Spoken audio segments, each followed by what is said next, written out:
welcome to the Unfinished TBR. Hello. It's so hard not to say Happy New Year because we've technically already done Right. the New Year's episode. Happy New Year Happy New Year anyway. Yeah. I still hope you love you. Yeah, we still January hope you 4th. Yes. Here. By the Yes. time this airs, you've probably already stopped your New Year's resolution. We'd like to give you a reminder to at least make it through the month of January. Wouldn't that be fabulous? Why you gotta roast them like I'm that? roasting Hey? myself. Why do you gotta roast me? I forgot mine January 1st. I literally failed my water drinking goal January 1st. So Okay, well, it doesn't if you've count made it on to January now- Yeah, 1st. January 1st, Oh. that's like the recoup day. You Yeah. stayed up too late. Like, I'm used to going to bed at in bed by 9:30. 10. I wasn't in bed until like 3:15. I I don't was in do bed that. at 10. Guys, I missed you guys for. I missed you Yeah, guys for it's these been 3 2 weeks. Yeah, it's been Technically it's been 3 weeks. 3 Yeah. weeks. I missed y'all an appropriate amount. I've seen you a couple times. God, I couldn't get rid of Allie. She was trying so hard. You came to my parents' house. Really She was didn't hoping expect you wouldn't be there. No, I missed you all. I did. I missed you all. I missed you all. Oh my gosh! So we are back at it, and this is our 5th reading debrief. Yes. Swag. Yes. So, Which as you apparently can- some of you all are loving, thanks to Yes. our survey. Yeah. Yes. Thank you so much for everybody who's taken the survey so far. Anybody who hasn't, check the link in any of our bios. It's in all the bios now, right? I know it's on YouTube. I know it's on Instagram. TikTok, not quite yet. That's okay. Will be when this airs. Yes. Yeah. We will get there. Yeah. So, and on Facebook, too. yes. I'm going to do better at Facebook this year. That is my New Year's resolution. Now we've outed who all's running which accounts. We've outed ourselves. Do you have a preference? Do you like like what we're Facebook because it doing? doesn't blow up your feed? Is that what it is? You just see one every once a month? Law. No, but yes, thank you for everybody who's filled out the survey so far. Please continue, and so that we can keep giving you content that you love. So Yeah. I'm Hannah, I'm Allie. I'm Casey. and welcome to our slumber party. Yeah. It is We're in jammies. yes, we're in I'm not jammies. showing you my feet. I have. Here, I'll show it to you. All right, it says go Grinch or go home. How cute is show them your pants Adorable. too. Oh. They got Grinch on them. How cute is that? You're welcome to my son, who now has a new favorite movie. Yes, It's the newest Grinch The movie. newest Grinch? Yeah, the I one that loves that has one. like the rap music starting it. Yes. He loves that. He'll go, Grinch, Grinch, Grinch. I won't judge him because he's so cute. Awkward. Love it. Love it. And mine is Friends themed. Show him the butt. Oh, yeah. I got to show you the butt. Twerk. Okay, I got the Oh, coffee. no, we're not doing that. Twerk, twerk, That'll twerk, work. twerk, twerk, twerk. Make sure it's seen. Let me see that bounce. Hold on a second.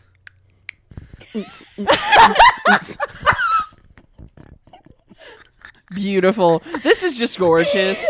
I just love realized that this. I was looking at Rachel, wondering how she did her makeup in there, and I just realized the whole time I'm like, at the very end, I'm like, that's on Hannah's butt. And so I've just been staring at your butt, not meaning to. Yeah, right. You're allowed to. I won't get mad about it. I squeezed yours earlier, meant- so. I'm getting jealous over here. I thought Hannah was mine. What is this crap? Watch out. Never mind. All right. And then Allie, I just have some floral. I got this for Christmas. it counts. Oh. And it's really Out cute. Cat. And I got They the look PJs. cozy. Yes, oh my they gosh. really. Let's get All started right. before I get started on another Let's one. just do the intro Yeah. again at this point. I don't know who we are, what we're talking about anymore. My name is Allie. Law. This is Hannah. That's Casey. We're friends. We have a podcast. It was just December. Now it's January, and we're going to talk about what we read. I like it. Let's go. I like it. Let's do it. Let's do it. So, yeah, we are bringing the cozy vibes Yes. with this December reading debrief because we haven't had a slumber party in enough. It's been way Since too before long. you got married. Since before we all got married. No. We had one more at your house. Yes. One more. Yes. Before you got married. Yes. It was Yes. not long So before 3 you got years? married. Yeah. Yeah. So it's been too long. So Yep. we're living vicariously and pretending like we've had a sleepover. So welcome to our sleepover. Yay. Yes, and let's talk about these books that we've read. Okay, so who's first? I believe it is you. Is it? Yes. Yeah. That is crazy. And, do we want to talk about the fact Casey only had one this entire Listen, time? it's because you were looking at it going, don't forget to update the thing. I was and talking I was like, mainly to her. I did update it. You are talking mainly to me. Yes, I was talking mainly to I was just making sure I you always knew do it I at the had last minute. updated it. That is which we talked about this in the last Holidays one. are so This hard is to a read. crazy time Yes. of year. Now, my so- currently reading list is fairly long. Oh, yes, let's talk about currently reading. What are you reading? Oh, God. You put me on the spot. Oh, I'm so sorry. I can go first if you want. What is it? Okay, Allie, what are you currently reading? Okay, well, or did I throw you on the spot? So I kind of, I just jumped back into a book called The Shadows by Alex North. It is the man who wrote Whisper Man. Yes, we talked about this in the spooky episode. Yes. So it's okay. I would have rather read it either on my Kindle or Okay. paperback version. Okay. So how Do you did not you like read the narrator? No, that's fine. I just don't feel like I'm into it. And are you still in the audiobook slump? No, I feel like there are bet some she is. there are some times that are scary that should be scarier than I'm just listening to it. You know, Okay. So he's actually not reading it scary enough. I don't know, because I actually have a book this month where it is a horror novel, and there was one time where I was like, you know, but I feel like if I would have read it, because you're in it, you know, I feel like I'm more in it whenever I'm actually reading it. So I feel like that could be it. I don't know. I just feel like it could be scarier if I would have actually read it. Okay. So what and else are you I reading? can't tell you what I'm reading on Kindle. So sorry. Can you tell us? Is it Juicy Pickle? Oh, maybe. I gotta save it to the end. Okay. All right. Then we'll hold off, Yeah. I guess. I'm going to try to put it out of my mind so I'm not like, what is she reading right now? Like, okay, what are you reading? All right. I'm reading Secret Santa by Amy Tackett. This is a Kindle Unlimited Yes, it is. one that is from a new indie author who I Yes. found on TikTok. And I was very intrigued because it's a murder mystery Christmas book. Yes. And one of the characters' name is Isla. Oh, I love Yes. that. I Okay, so immediately was on like, well, I have to Lightlark, finish it no matter what now. Lightlark, her name is spelled ISLA, like So my is this daughter. one. But hers is pronounced Isla, and I'm like, you're ruining my life. So I'm doing Secret Santa by Amy Tackett. I like it. Still, and Kim, working on Flock Oh, by Kate nice. Stewart. I told her to let me know when she gets to the interesting parts if she's willing to read.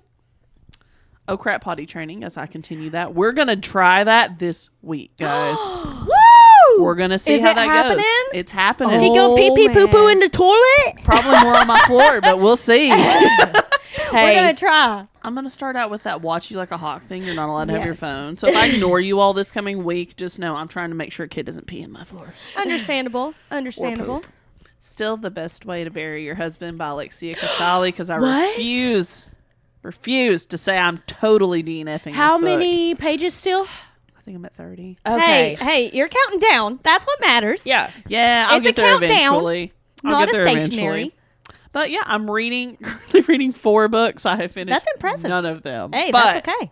Hey, That means you're going to have a big January. Yeah, this month was another Or month of DNFs. I'll for have me. another Oh, month of these really? being on my reading list. Hey, that's okay. That's okay. Eventually, Exactly. you're going to have I'm here for the 4. commentary with you all now. Yes, yes. We love having you here. I am currently reading. I started Little Women again because it is a Are you little reading bit Christmas. Your pretty one? I am Good. reading my pretty one. Good. If you've seen the Welcome to the Library episode, I brought my oh my God, she's gorgeous precious. version of Little Women. And so yes, I cracked that thing open and it's amazing. The writing is a little bit small and I am old, so I do have to like hold it a little closer than normal. Maybe that's what messed up my back. I don't know. Maybe. Holding that book up for so long. Yeah, my back's a little bit messed up. Yeah. We're not going to talk about how we're all getting older and it sucks. Yeah, my hips are kind of hurting right now. I thought about laying down on my belly. Go do it. Do it. All right, so I'm reading Little Women. I am reading When the Moon Hatched. Oh, yeah? Started that. Yes. Dang, that's a lot of world building. Is this Kat's favorite? Yes. Yes. How Okay. far along are you? 25%. Okay. It gets even crazier. Yeah. Yeah, I'm sure. So, reading that on my Kindle, and then I am going off and on again with Rivals. Amanda, I'm trying. It's a 27-hour book. Rivals by Gillig Cooper. Okay. It's technically number 2 in the series, but Amanda said that I didn't have to read the first one to understand this one. It's just, it's so daunting seeing that 27 hours. You know what I'm saying? Yeah. So it's like, I'm going on and off again. But anyway, and then the other one that I'm reading is The No-Show. Is it good? I started it. Okay. I just got to where he apologized to 2 of the girls. He's got one more to go. So you have to don't send her. Okay. Send me the Snapchat whenever you finish. Okay. We'll talk about it. Yeah. Yeah. So rude. I'm being excluded. We excluded her from the other misses. That's different. That is different. We don't like her as much. We were you all did berating it on her. purpose. Yes. This is true. This is true. We're figuring things out. Yeah. Be surprised with the rest of us. Exactly.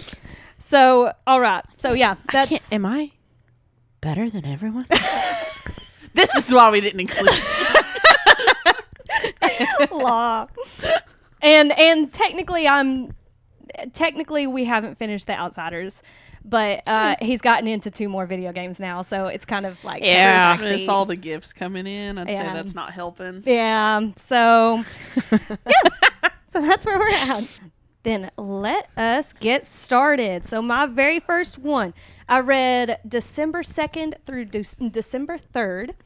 It was Horror Movie by Paul Tremblay. I have seen that, I think.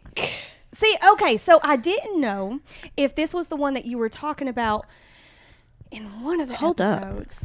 That you were like, I'm starting to think that this doesn't have a physical book because it was the audiobook that you were listening to, and he referenced audiobook. That was everyone in my family has killed someone. Well, this one did the same thing. Okay. So, like, whenever he would talk about reader or listener, it was listener of this audiobook.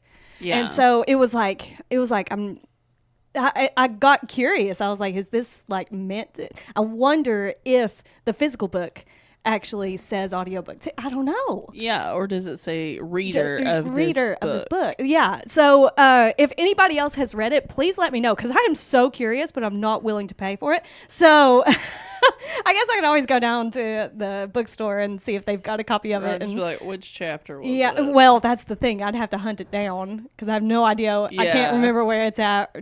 I couldn't have told you even at the time because it's laid out so differently. Leave me alone.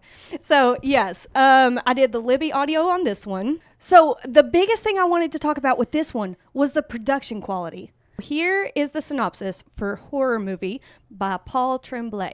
Also, it's a scary book, and his last name is Tremblay, like tremble. How funny is that? All right, so a chilling twist on the cursed film genre from the best-selling author of The Pallbearers Club and The Cabin at the End of the World. In June 1993, a group of young guerrilla filmmakers spent 4 weeks making Horror Movie, a notorious, disturbing art house horror flick. The weird part? Only 3 of the film's scenes were ever released to the public, but Horror Movie has nevertheless grown a rabid fan base. 3 decades later, Hollywood is pushing for a big-budget reboot. The man who played the Thin Kid is the only surviving cast member. He remembers all too well the secrets buried within the original screenplay, the bizarre events of the filming, and the dangerous crossed lines on set that resulted in tragedy. As memories flood back in, the boundaries between reality and film, past and present, start to blur. But he's going to help remake the film, even if it means navigating a world of cynical producers, egomaniacal directors, and surreal fan conventions. Demons of the past be damned.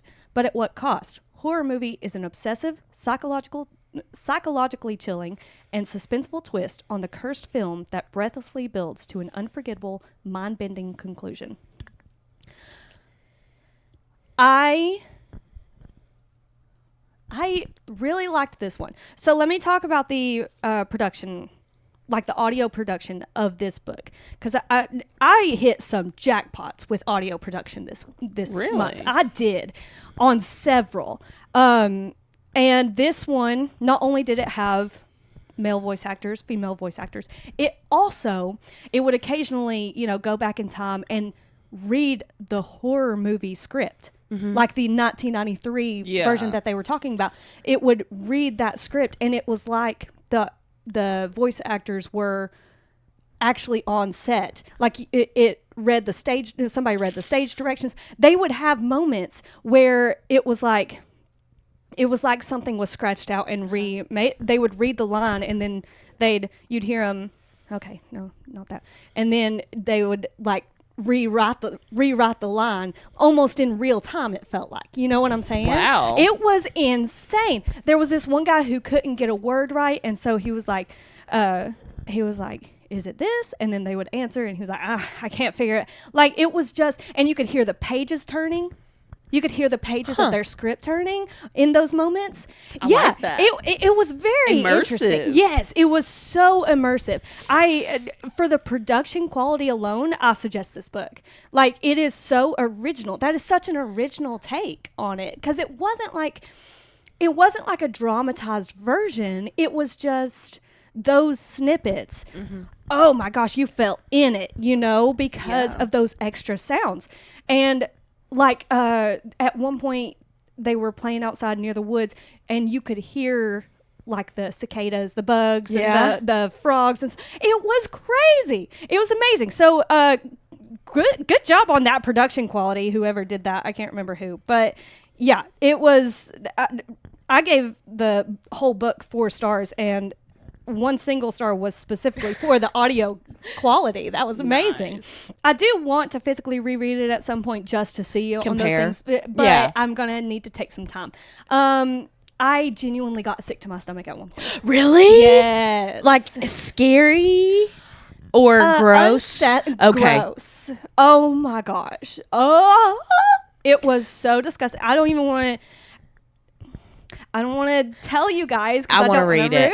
Yeah. I need you to read it because it was like, I'm trying to think of, it was probably about 60% of the way through the book, roundabout, when it was just like it happened. I was coming down the mountain, and I was like, I'm going to have to pull over. This is disgusting. Like, I had to turn my AC up. It's December. I had to turn my AC up to like have it blowing on my face. I was like, because I was going down those curvy roads down that mountain, and then plus that was happening in the back. It was disgusting. I'm still confused by the ending, though. I don't think it could have ended any other way. Okay. But I'm just confused by it. So I need you guys to read it for that as well, because I want y'all's opinion on what the ending was. Yeah, Casey probably will. Okay. Well, you read it, and then we'll talk about it with you. That's so you fine. can still experience it. If you don't like gross, horror, grotesque things, don't read that one. I gave it 4 out of 5 stars overall. And Libby is where I read it. There isn't another free option. Oh, the overall score for it is 3.37. But like I said, typical for horror. Yes, like I said, I gave it 1 star was added specifically because of the audio quality. Yeah, that was amazing. Libby was where I read it. There wasn't a free option, but the next cheapest is $14.99 on Kindle. Jeez. Yeah. Expensive. Yeah. Books are pricey. Honestly, I'm glad. If you don't have Libby, it is worth your money. Get Libby, though, and give it a try, because it's free library books. Exactly. That's how I read most of mine. Exactly. I hate purchasing a book. Yeah. When you have the option to not. Yes. And it's and it's such a gamble. I like reading books, but I don't like spending the money on them, Right. you know? Right. The next one was... I can read it immediately. on Nice. living. Ooh, go ahead and do it. Yes.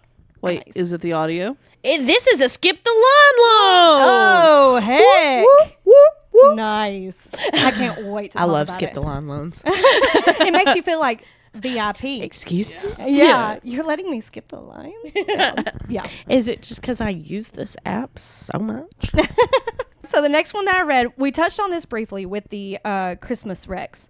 The Unlikely Yarn of the Dragon Lady by Sharon J. Mondragon. Which is funny because it's Mondragon. Mondragon. Yeah. So, but yes, I read this one from December 3rd to December 5th. I read it on Audible because it is free with a standard membership. Yes. Nice. Yes. So here is the synopsis. Margaret, Rose, Jane, and Fran had a good thing. Meet every week in the quiet of their peaceful chapel and knit prayer shawls. No muss, just ministry. That is, until their pastor boots them out of the church in his last-ditch effort to revive the dwindling congregation. Uptight Margaret isn't having it. Knitting prayer shawls where people can watch is the most ridiculous idea she's ever heard of, and she's heard plenty. Prayer belongs in the church, not out among the heathen masses. How are they supposed to knit holiness into their shawls if they're constantly distracted by the public? But with no choice, the others embrace the challenge. They pack their knitting bags and drag Margaret, grumbling the whole way, to the mall with them. She can't wait to prove them all wrong when it fails miserably and show the pastor that she always knows best. Without the familiar mold the group has been stuck in, their own losses, pain, and struggles rise to the surface. And the people and situations they encounter every time they try to sit quietly and knit are taking them a lot further out of their comfort zone than they ever imagined. Can they find the courage to tackle the increasing number of naughty issues? Naughty issues. Like a knot in a yarn. Yes. Not this naughty. Not that naughty. No. This is a naughty. Christian book, okay? Naughty issues they learn about in the community, or will the tangle be too much to unravel? Sharon Mondragon's debut is warm and delightful, full of real laughter, grief, and personality. It beautifully illustrates the power of women across generations to reach people for Christ. I really liked it. It's not as cringy as a lot of Christian books are. It does still have a little bit of that feel to it, though. And I think we might have talked about this briefly. It's a little bit of a bigger church, so the setup's a little bit differently. I find it hard to connect to that just because I'm not saying it's wrong or anything. Right. It's just not what we're used to, and it's hard to connect with every that. church we have met those people that think they know more than God. Exactly. There's one in every congregation. Church, yep. And occasionally it's me. It depends on me back there negotiating with him. Like, are we sure? And God's like, I'm omnipotent. What do you mean? Am I sure? And then like talking about it later, it's like, why did I even question it? And then I go and question again. But so I really liked it. And as a crafter, it was a nice, which I've never had a problem with crocheting in public. That's very true. It keeps my hands going. It keeps me busy. We went and walked around the mall, and she crocheted while we were walking. I had it over my shoulder. I was just going, man. Yeah. I'd have been 1, 2, 3, trip. 1, 2, 3, fall. 1, 2, 3. Excuse me. But yes, it is a very cute Christmas read. It's set around Christmas time, but it goes a little bit further, like I said in the Christmas Rex episode. It was very inspiring. The only thing that I didn't like, Margaret was the head of this group, and it was like, by the end of it, she's talking to God. She's making this sweater for this lady who very adamantly, she's refused all their other sweaters that they've tried to bring her. And she's like, I don't know what to do. And then it's like she hears from God, but it's like she acted like it was like the first time she'd ever heard from God. Uh-huh. And it's like, how are you so high in the church if you're just now hearing from him? Mm-hmm. You know what I'm saying? It's I don't know. That's one of those, I don't know. But she was like, I felt, or I heard this voice in my heart, and he was saying, and I was like, okay, I guess this is God. And it's like, wouldn't you know by? You're making prayer shawls. Well, maybe it's supposed to be more of a. I've heard this before, and it's been so long because she has been so prideful. Maybe it was like, oh, okay. I'm like, maybe she's more remembering, so it feels like the first time again. Okay, maybe. Yeah. I'd have to read it, but maybe. No, I might give you that. Maybe. I might give you that. It was hard to. It was hard to reconcile. I give a lot of defense to the Christian books, apparently. Listen here. It was good. They don't love you like I love you. Wait. That's me. It was a good reminder that that people do notice, and especially when you're letting your light shine, people notice. It's like a beacon. Because there's some people that really need that out there, and you don't even think about it. So if you're dulling your own light, then you're not going to be able to help anybody. But if your lights shine, man, people flocked to them because they were just doing something out of the ordinary. You got the conversation going, and that's what you really need. And so yeah, I liked it. Like I said, it's free with a standard Audible membership. It's on Libby, and the next cheapest option is $9.99 on $99. I'll hit you. Are we paying for the whole church? It's a mega church. I'm not going to defend this church anymore, actually. That would pay for a chair. No, definitely not. Definitely not. All right, I think it's your turn next, Allie. Yes. So, I finished Fourth Wing. Yes. Ooh, that's the third one's coming out soon, isn't it? Yes, I have it 21st. pre-ordered. Okay. Yes. I have it pre-ordered. Have you read Iron Flame? I have not. Okay. It's on my list. Okay. Now I'm going to read before January 21st. Yes. Nice. I need to know your feelings on this because I am on the fence if I want to read it or not. But it's in my Kindle Unlimited library currently. Okay. Already pulled that, so hopefully. So it is on a scale of 1 to ACOTAR. It was. That'll be my scaling for this one. How are you feeling about that? How you feel about that on a scale of 1 to ACOTAR? With only reading the first book, it is definitely. I like it better than Throne of Glass series. Yeah, I agree with that. Okay. I agree. I with like that. it better than the Throne of Glass series. Okay. It's really and I love hard. the Throne of Glass series. Yes. So would you give this like a 7 on the 1 to ACOTAR scale then? I'd give it a 9. Being the best. Okay, I'd give it a 9.5. I think it's really, really, really, really, really, really close. I just don't want to put it as ACOTAR. I just want to know how close, especially you're without feeling. reading the series. Yeah, like the story building and like how invested are you in this stuff? Or invested, or is it just a little smutty? Because I know there's smutty. Oh no, it's spicy. It's spicy. It's like, is it not? It's not smutty. It's just spicy. It's spicy. No, there's enough of a storyline. Yes, there is enough of a storyline. Spice. Amazing storyline. A couple. I gotta read it then. I gotta read it. Holy cow! All right, so Fourth Wing. Yeah, Fourth Wing. I do rate it a 4.5. Yes. I'm being really stingy with my 5 stars. I'm being really stingy with my 5 stars. I would give this a 4.8. Right. If that were a thing. Right. Yeah. I'm being really stingy. My gauging is if I do the rounding rule. If I would say 4.5, that rounds to a 5. So I could give you the 5. Yeah. Yeah. Plus that helps authors be able to get more books out. So you get more chances because they are higher rated. All right. So, but if I would say it's a 4.3, it's a 4.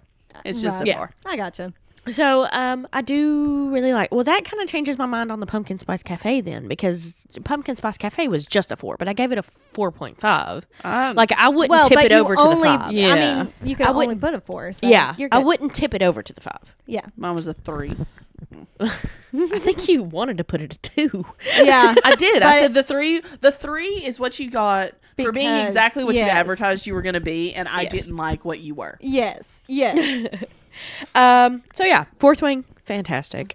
Yeah, because we read the cannot wait. Synopsis and yes, we read it in the top 5 of the year. Yes, so we did. Yes, so I'll just go watch the top 5 of the year, maybe a couple times, get our views up. Yeah. You can mute us. You can. Yeah. You can take notes. Yeah. Kirby. December 8th, I finished A Good Girl's Guide to Murder, Yes! Holly Jackson. Yes! I just had to get through the first, 40%. Okay. It's one of those. Yeah, I had to just push through it. Again, with the audiobook, this was another one where, if it was a phone call, it was another actor on the other end of the phone call. And Did it had, it the sound like staticky. the- Yeah. Oh, I love yes. that. It was very, very cool. See, I really, physically really read liked it. that one, so I didn't get to experience that. Yeah, and whenever they're walking through the woods at night, you could hear if it was meant to be a creepy part, they had background noises. That's amazing. So it was really cool. Yeah. Hey, let's have more audiobooks like that. Yeah, shall we? Yes. in it.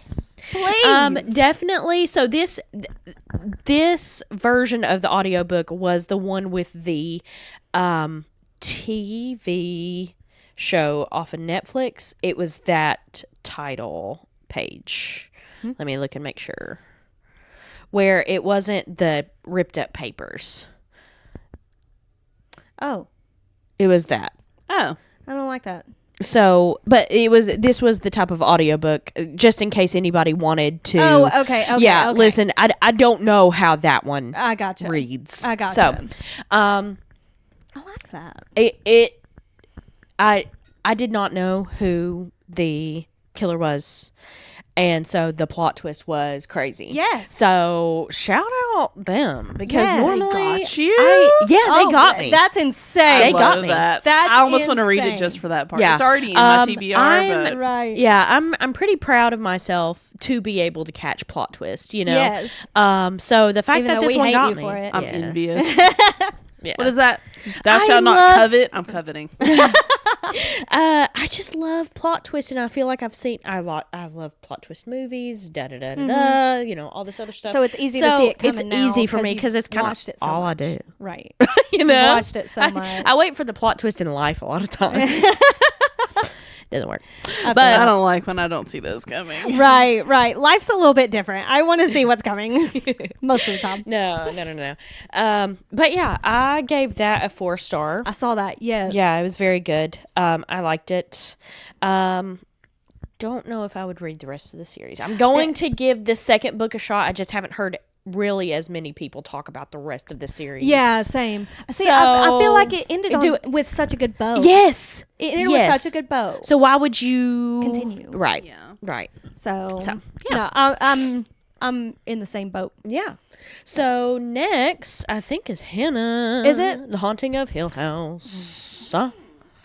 Okay. I know.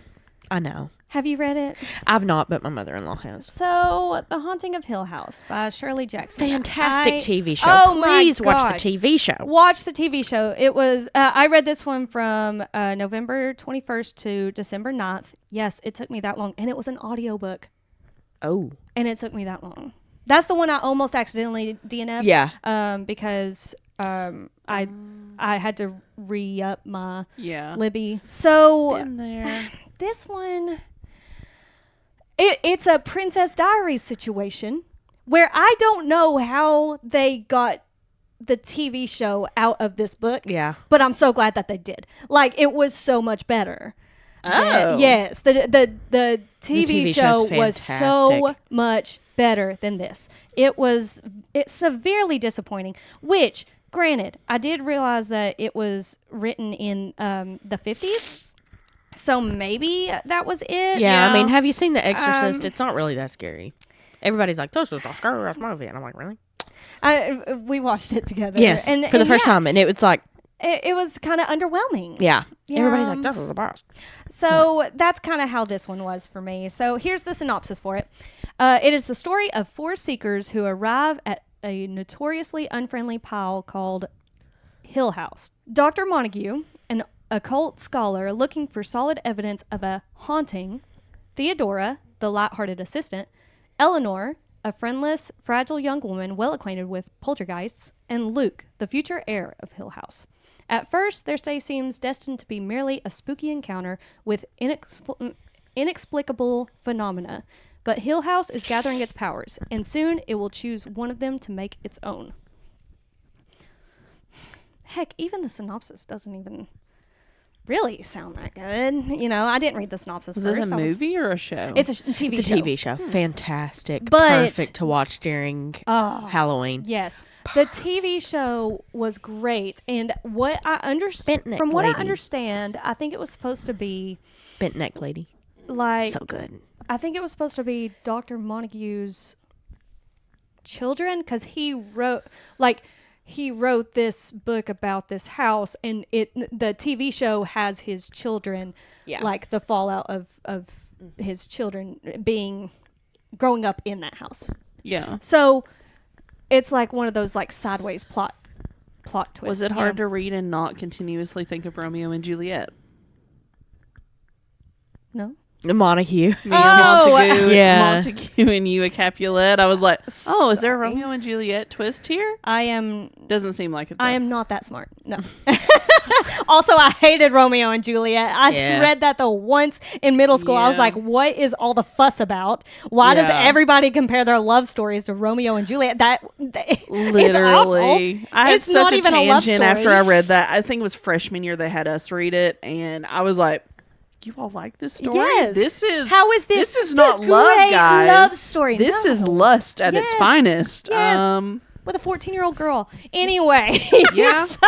I mean, I don't think the author thought it was supposed to be some good love story either. I think he was trying to make a point, and everybody went whoop, right over it. Exactly. So, I was not a huge fan. So, it's possible that they've got some Easter eggs in the TV show. I love good Easter eggs. But I can't, where it's been so long since I've seen and I've just read this book. I'll have to go back and rewatch the series to see if I notice any Easter eggs in it. But the only time, there was one singular time that my heart started like pounding because it was so scary. In it, they have, Eleanor and Theodora their rooms are what are they called? Theodora is adjoining. such a good name. They've got the adjoining rooms, and so her room gets destroyed by this ghost, and so Theodora moves into Eleanor's room right across. And during the night, there's some crazy things happening in Theodora's old room. You can see the light coming on. They know they shut the lights off beforehand. There's like a whole bunch of banging around. And Eleanor is like clasping hands. They're like clasping hands. And they're like freaking out. Eleanor's shaking. And she just yells at it to go away. And all of a sudden, whenever she yells, that wakes Theodora up. And she realizes that was not Theodora's hand that she was holding. So scary. See, that one got me. I was like, oh, wow. That was the only time, though. That was the only time. Who was it? Bent neck lady. So I'm so scared right now. Oh, my God. Oh, yeah. Thank God the lights are on. It's daylight. Oh, God. It was creepy, that particular part. The rest, I was like... the book got 2 stars from me. One of those stars was that particular scene, and that was it. Did it have bent neck lady in it? No. So you don't even know who it was. That's what I'm telling you. It was nothing like it. Huh. It was dumb. Interesting. Eleanor was whiny. She kept She was also whiny in the book. She kept complaining about how she didn't have any friends, and like she had to run away from her sister and brother-in-law because she stole their car to go to this place, for one thing, which it was stupid of them to try to like stop her. But whoa, they're not brother and sister in this. No, that's what I'm telling you. Like, it is completely different. Yeah. Completely different people. I was still picturing sisters. Yeah, no. So they are So she goes down and after stealing their cars, and she's complaining because nobody understands her. And she gets really clingy to Theodora, but then she hates Theodora. Theodora is so obnoxious, but then she loves Theodora. Theodora, never leave me. Then she hates her. And then she's like, can I move in with you, Theodora, whenever we get back? I don't want to be alone. I don't want to go back to my sister and my brother-in-law. No, I can't stand her. Like, sis, make up your mind. Like, stop with this wishy-washy, please. I am begging you. It was the most obnoxious thing. And I wondered why you didn't have friends. Yes. All right. Hey, So I watch Real Housewives, so I'm used to it. As long as you don't have to live it. That's more live vicariously through it. I watch Secret Lives of Mormon Wives. I don't want to live any of their lives. I do want to hear your drama. What? I need my coffee. Oh, I need coffee. Like 50% of them still drink coffee. Yeah. But yeah. So it wasn't that good. I don't recommend it. The ending was surprising, but I mean, it was still bleh. Yeah. You know, it was meh. I gave it 2 out of 5 stars. It's got a 3.82 overall. So I'm convinced that people are just pretentious. Well, and they're like, oh, I read The Haunting of Hill House. Yeah. You know, Yeah. I'm not going to lie to you, though. It was a 2. My mother-in-law also did not like it. Okay. So. Okay, good. Yeah. Good. So it was on Libby. It's also on Kindle for 99 cents. It was 99 cents. Buy it. All right. So my next one. Okay. I feel like I need to preface this one because I wanted to bring this up, or I attempted to bring this up with the Christmas Rex episode, but I confused it with the next book that I read. Okay. So, yeah. I had to completely cut it because they are 2 very different books. So this one was A Christmas Story by Jean Shepherd. I read it on December 9th, and I read it on... Yeah, I remember this one now. I was like, oh. All right, so here's the synopsis for this one. A beloved best-selling classic of humorous and nostalgic Americana. The book that inspired the equally classic Yuletide film and the live musical on Fox. The holiday film, A Christmas Story, first released in 1983, has become a bona fide Christmas perennial, gaining in stature and fame with each succeeding year. Its affectionate, wacky, and wryly realistic portrayal of an American family's typical Christmas joys and travails in small-town, Depression-era Indiana has entered our imagination and our hearts with a force equal to It's a Wonderful Life and Miracle on 34th Street. What is the point of all of this talking about the movie? This edition of A Christmas Story gathers together in one hilarious volume the gems of autobiographical humor that Jean Shepherd drew upon to create this enduring film. Here is young Ralphie Parker's shocking discovery that his decoder ring is really a device to promote Ovaltine. His mother and father's pitched battle over the fate of a lascivious... God bless. It's Ovaltine. Lascivious leg lamp, the unleashed and unnerving savagery of Ralphie's duel in the show with the odious bullies Scut, Farkas, and Grover Dill, and most crucially, Ralphie's unstoppable campaign to get Santa, or anyone else, to give him a Red Ryder carbine action 200-shot range model air rifle. Who cares that the whole adult world is telling him you'll shoot your eye out, kid? The pieces that comprise a Christmas Story, previously published in the larger collection In God We Trust, All Others Pay Cash, and Wanda Hickey's Night of Golden Memories, coalesce in a magical fashion to become an irresistible piece of Americana, quite the equal of the film in its ability to warm the heart and tickle the funny bone. So does this have a kid sticking its tongue to a flagpole? No. Okay. No. Can I just say, I do not like that the synopsis has so many $10 words in it. Gosh, oh my God. There are so many. There are so many. It was crazy. Wow. Yeah. So, fantastic book. This is another one that I hit the jackpot with an audiobook because, man, it had a soundtrack. It had everything from dogs barking to the sound of the slingshot to the sound of the rifle that he shoots. Like, it had it all. And the guy who told the story did so well. Like there were times when it expressed things like something making a sound, and he like the way he made that sound with his mouth while the audio was also making that sound, like the actual sound was in the back. Oh, that was chef's kiss. It was amazing. It is a little bit on the not dirty humor. It's got some foul language in it. So fair warning to everybody that yes, it is like a kid's.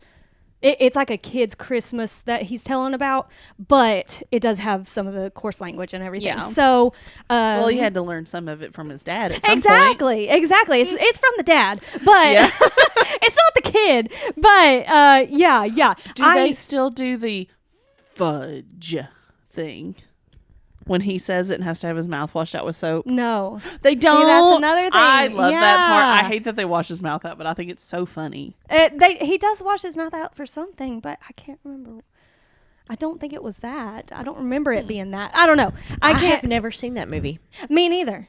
I realized that. My husband's father watches it all day long on Christmas Day. Okay. That just plays in the background. So anytime you drop in, that's already playing. And when it ends, it starts back over. Wow. Okay. Yeah. So wow. I've seen it several times, having not seen the whole thing until I was married. I've seen it several times now. Yeah, it had all the background noises and everything, even a soundtrack. Bring back radio dramas. I vote to bring back radio dramas because the beginning of this month. If we're going to make remakes of movies, could we take these really good audiobooks that have all the sound effects and just make cartoons with that audio as the sound?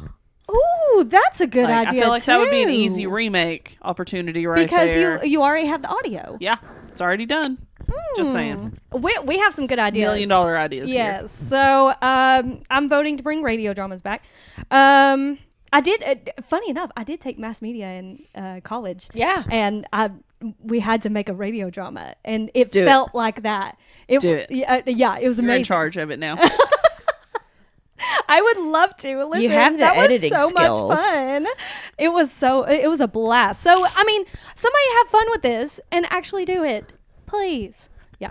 So, also, it's a super quick read, this one is. I gave this one 4 out of 5 stars. It's a 4.07 overall. Okay. So, yes, a lot of other people like this as well. Worth making a movie about. It is not on Libby. Okay. On our local Libby, at least. So, sorry. But it is $7.99 on Kindle.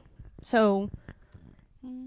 Well, now I want the audio version. Oh, you want the audio version. Listen, you want the audio version. Did you happen to jot down how much that one was? Well, I'd used a credit, I think. Okay. So I did. But it is just one credit if you already have Audible. Yes. Oh, yeah. And another really cool thing about this was every story was told from his childlike perspective. So the dog had 432 dogs, or the neighbors had 432 dogs. You know, because they were just howling constantly and they were so loud. There had to be more than just, a handful. Oh, and they come charging into the house one day and it's dog after dog. There's like 2,000 dogs coming through the living room. Everything is so exaggerated and I love that so much. So, yeah. Okay, so here is what I thought this story was. I thought...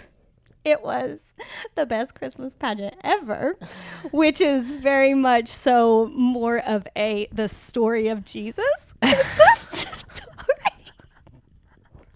Whoops. Oh my goodness. So whenever I had to completely cut it out of the Christmas Rex because I said a Christmas story and then started describing the best Christmas pageant, and they are totally different. Like, do not accidentally do the other one to teach your child about the Lord. Yeah, do not. But well, the story I told about Mom, Jesus died with the rifle because he shot his eye out.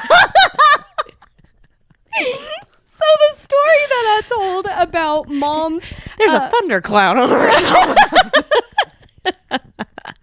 The story I told about Mom reading the story to her. Oh, God. Her class. She used to teach elementary school, 5th grade. And she would read the best Christmas pageant ever to them. And it was a way of opening the door and to talk about Jesus and stuff. And in the Christmas Rice episode, I tried to say that's a Christmas story. So I went into a Christmas story thinking this is the book that Mom read to her elementary school kids, and it started saying like the F word. It started saying GD. I was like, there's no way she would have let this happen. They were talking about God. But wrong way. Here's the deal. Okay, so it was split into segments. A Christmas Story was. It's like different segments, right? And the last segment, there are some neighbors that move in that are rough and rowdy and stuff. And one of the girls' name is Imogene. And I was like, that's the name of the girl that Mom talked about. So maybe she just read this section. So I kept waiting on it to be about about Jesus. I'm not gonna lie, as you were describing this in that episode, I was like, man, I haven't rewatched it this year yet, but this does not sound like a Christmas Story. Maybe it's a different movie, same title kind of situation. I'm very glad that this was. I really wish this is what your mother had read to 10-year-olds and that. She would never. I'd love to hear her say it, though. Oh, God, me too. Oh, me too. So, after I finished A Christmas Story and realized that was not the story that Mom was talking about, the real book. I found the real book because I wanted to reread it. And it's another quick one, if you are so inclined. And it's really sweet. It really is. It's called The Greatest Christmas Pageant Ever by Barbara Robinson. I read that on December 10th on Audible. Yeah, this was the book that I thought it was. And yeah, it was like an hour and a half long. It's really not that. Oh, wow. Yeah. I could do that in a week. Oh, it's very quick and it's so sweet because these kids, they've never grown up in church and they don't know anything about Jesus, but they want to participate in the play. And so they let them, and everybody's like, oh, this is going to be a disaster. And it ends up just being like perfect because all the things that go wrong make it like. Are they mean kids usually? Yes. I think I've watched this movie. Yeah, it's a movie. And there's it's a been new a long one. time. Really? That's like. All kinds of light bulbs are just going off in my head. I remember this. Yes, there's a new one that just came out. Don't they end up playing like Mary and Mary, like they're main the angel, people. the wise men. Yeah, and they bring a ham as gifts instead. I remember this. Yeah, it's I need so. to rewatch it now. It's so sweet, and it's like if you're looking for the true meaning of Christmas, that is the perfect book for it because all the things that go wrong make it like even more about Jesus, you know. It's so sweet. Yeah, it's so sweet. I gave it 4 out of 5 stars. It's 4.25 overall. And then it is free on Audible with a generic membership, and it's only $1.99 on Kindle. Oh, nice. So next year, unless you're still in the Christmas you mood, know what, just go ahead and get it now. Yeah, and then because it may be more expensive. Yeah. That's my thought I put process. What if it's more expensive whenever I come back for it? That's true. I put things on like the back burner anyways. Just go ahead, have it when you don't have a book ready on the go. There you go. Yes. So after that, she read more about the Gilmore girls. I shouldn't have. The Cinnamon Bun Bookstore by Laurie Gilmore. I thought you liked this one. Okay, so here's the. Let me get there. All right. So I read this one on my Kindle. We don't even know you anymore. It was like 50% on my phone. You lie to us all the time. I am next in line on Libby right now for this because of you. No. Okay. No. Oh, I remember what it was. I told you guys that my aunt and cousin said that the next two got even better. And so there was also someone on TikTok who said that. And so that's why I tried Probably. it. I was like, I'm going to give it a shot. Because, I mean, you had Pumpkin started Spice it when you Cafe. sent this, but you hadn't finished it. I guess that's fair. So, no, she needs to know before she starts sending recommendations to the group chat. How dare you? Yes. That was a bad call on my part. I apologize. So, The Cinnamon Bun Bookstore by Laurie Gilmore. From the author of the Sunday Times bestseller and viral TikTok phenomenon, The Pumpkin Spice Cafe, comes a brand new spicy romance set in Dream Harbor. When a secret message turns up hidden in a book in the Cinnamon Bun Bookstore, Hazel can't understand it. As more secret codes appear between the pages, she decides to follow the trail of clues. She just needs someone to help her out. Gorgeous and outgoing fisherman Noah is always up for an adventure, and a scavenger hunt sounds like a lot of fun. Even better than that, the cute bookseller he's been crushing on for months is the one who wants his help. Hazel didn't go looking for romance, but as the treasure hunt leads her and Noah around Dream Harbor, their undeniable chemistry might be just as hot as the fresh out of the oven cinnamon buns the bookstore sells. Stars? Stars do like to. I gave What it are 3 the stars? again. So How's here's the the spice? deal. Well, here's the deal. You remember your comment about how the consent was excessive in the first one? Yes. I didn't register that in the first one. I registered it so hard in this one. Yeah. Again, consent is needed. Yes. You need consent.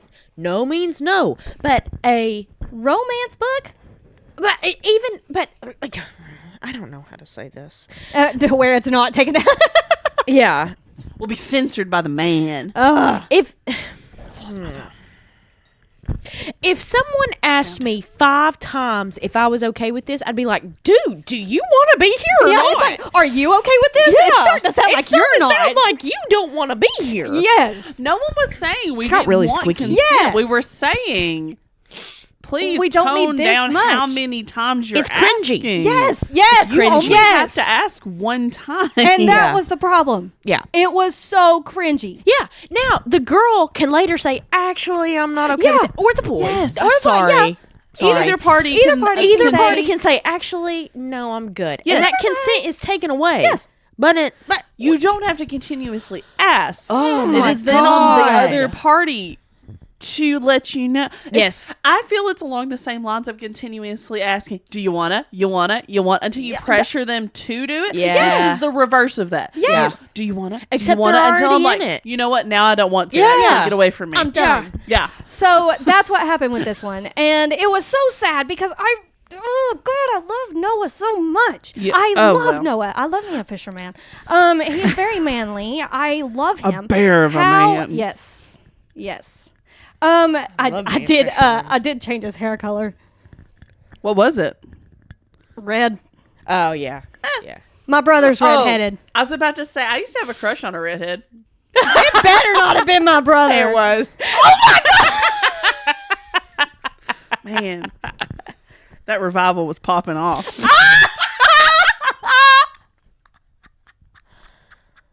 The first 80% of the book was it was fine except for the excessive consent. I felt about like Pumpkin Spice Cafe. It wasn't any great revelation, you know? So to go into it with the thought, the next one's going to be better. It just keeps building, you know, thinking of like the Twisted series. Yeah. I was like, that's what I had in my mind. It's going to get progressively better. And it did not. It stayed flat. Okay, but what I will say, and I sent you guys a Snapchat of this, it got to Noah's declaration of love. And it was the most amazing declaration of love that I have ever read. Ever. Matt, A take terrible notes. book, but great declaration of love, okay? Matt, read these like 2 chapters and you're good. As sickly sweet as the epilogue was, it was also really on brand for them, so I can't complain too much. It's a 3 for being what you told me you were going to be. Right. Unfortunately, I don't enjoy what you are. We did learn who was going to be Jeannie's brother's love language in the Cinnamon Bun bookstore. Okay. We figure out who it's going to be. Yes. Yes. Which we'll talk about that as well. I wrote this note before I started the next one. I said, if the Christmas Tree Farm is just as meh as the other 2 have been, I don't know if I'll read the rest. And we'll get there. Fair. I gave it a 3 out of 5 because the ending made me cry. That was the reason for an extra star. It would have been a 2 if I didn't cry at the ending. If it didn't have the best declaration of love that I've read in years, it would have been a 2. So it's $2.99 on Kindle. That's the cheapest option. I feel like I wasted my money, but whatever. I feel like I wasted my money. So who's next? Casey. Break the And halls. we both read this book this month. Oh, did we? We did. Wreck the Halls. Wreck the Halls by Tessa Bailey. Let me get there and we'll talk about it. You're on December 30th. You're December 30th. So I read it on December 30th. You read and it I did on the 11th. On the 11th. Nice. I'm not sure if we read the synopsis last time. Do we need to read it? Did we read? We did not. We did not. Okay. So the synopsis. No, we did because we were talking bad about beat and melody. Yes. Okay. So just a quick brief. Yeah. This is Wreck the Halls by Tessa Bailey. Yeah. It is a typical Tessa Bailey book. The main characters are Melody Gallard and I forget his last name. Beat Dawkins. Yeah. They are the love story. They're going to be doing a TV show that's live, like reality TV, but is live streaming reality TV. Like what Katy Perry did. Did she? She did it for like 36 hours where she was just constantly being filmed. Yeah. This was supposedly 2 weeks. Yes. I believe they were, but they did have off hours and things like that. That is a good They just question. cut to the other person of the two. It's a typical love story. I gave it 4 stars. Hannah, what did you give it? 2. I did not think it was as cheesy as the Pumpkin Spice Cafe. And I was in a Hallmark mood, I'm kind of realizing. Okay. So I'll give you a pass. I've had a lot of time to process since she finished reading and was giving me updates of you lied to me.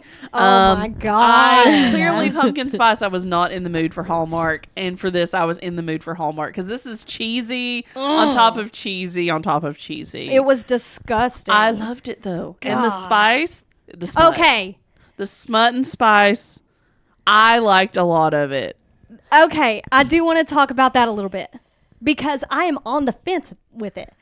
I am on the fence because, like, okay, and we might have to cut this. This might get a little bit too. Maybe send your kids away for a minute so we can talk about this. The adults are speaking. The adults are talking. Children, cover your ears. Okay. Okay, so. He likes being denied completion. Ooh, wow. I mean, it's a control thing. Okay. It's a control thing. So like, she's the dominant? Well, see, that's the thing. He's very dominant about it. Because he has such lack of control in his personal life because he is the son of someone famous. He likes to know he has the control to stop whenever he wants and walk away. So he has the power. So he is the dom. Uh-huh. But then he goes and finishes by himself. Ew. It's not my thing. Not my thing either. I want to see it. Exactly. I don't know how I liked it. I was on the fence with it. It was weird to me when they brought it up at all. Because I thought when they were like, I've got kink, you're going to be like so turned off by this. Like, you're not going to want to be near me. I'm just so weird. And I was like, oh, we're getting into some freaky stuff. And I was like, oh. Yeah. It's like, that's I'm not going to lie. That was kind of a letdown. Yeah. That you built this up at all. And also, this is completely unnecessary plot. Yeah. My problem is that once they discussed it and she was supposed to be okay with it, I was like, okay, now I can just kind of throw that in my head. Right. That's not that crazy. No. To be honest. It's really not. Especially if you're not actually in a relationship with somebody. Yeah.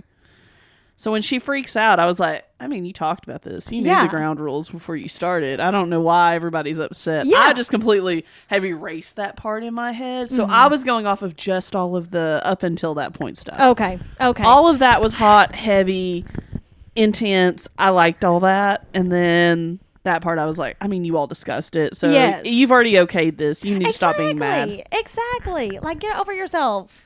Yeah. You are adults and you talked about it. You could have just said no. Yeah. I mean, exactly. Stupid. And the fact that they had such an... Okay, I will say, their connection was fantastic. I loved their connection. I didn't like how insta-love it felt, but their connection felt genuine. Well, it was insta-love because they were in love immediately. They just didn't get to be together. It was forbidden and insta. Yeah. So I liked their chemistry, and the banter was fantastic. However, like the insta love kind of gave me the ick. I was like, ugh! I liked it. I was in a Hallmark mood. It was awful. Are we going to talk about the fact that he felt the need to protect his mother? It was so the whole setup. I the hated whole plot that point for that was stupid. I hated that plot point. Clearly, I was in a Hallmark mood because the more we've talked about it, the more I actually do dislike this book. Yeah, I'm telling you. Is this a retrospect? I need to make it a 3. I hate modern slang in books. I hate it. What did they say? At the beginning, she sees Beat for the first time. They're 16, whatever, right? She sees Beat for the first time, and it's like this.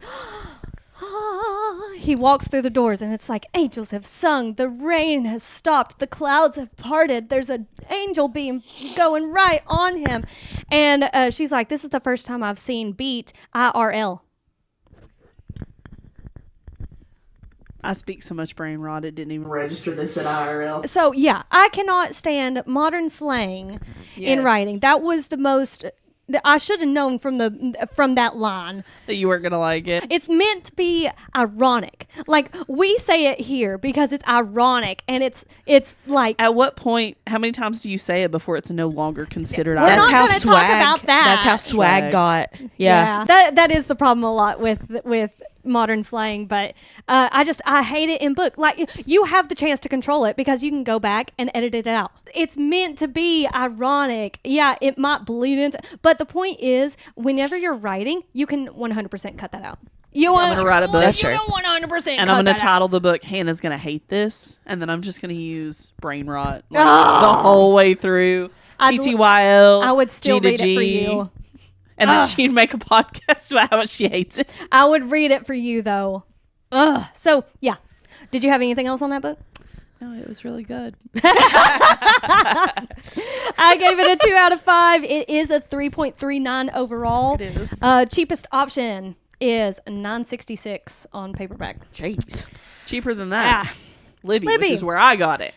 Besides that, there's no free options, and I 100% wasted a credit on this. So I didn't waste a credit. At least you got that going. Oh yeah. One last thing. In the middle of Sexy Tom. Ew. In the middle of Sexy Tom. I know this is gonna be bad.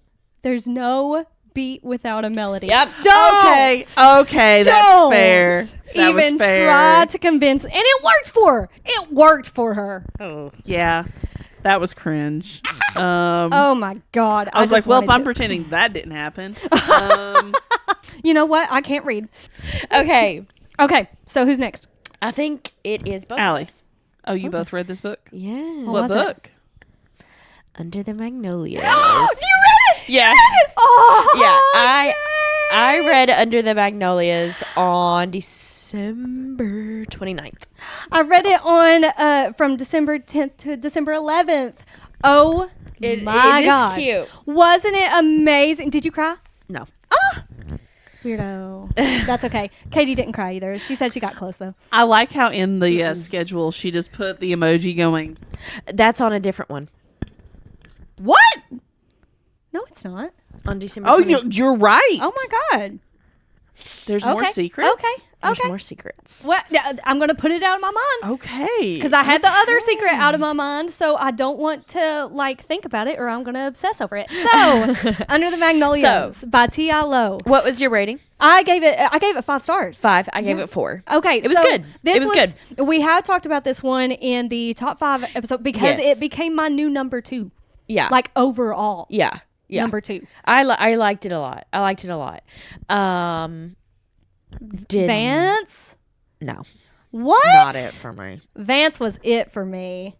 Okay, but also he was so mean to her when his friends came over? Yes. Okay. Isn't that your top? That is literally not after 3 years.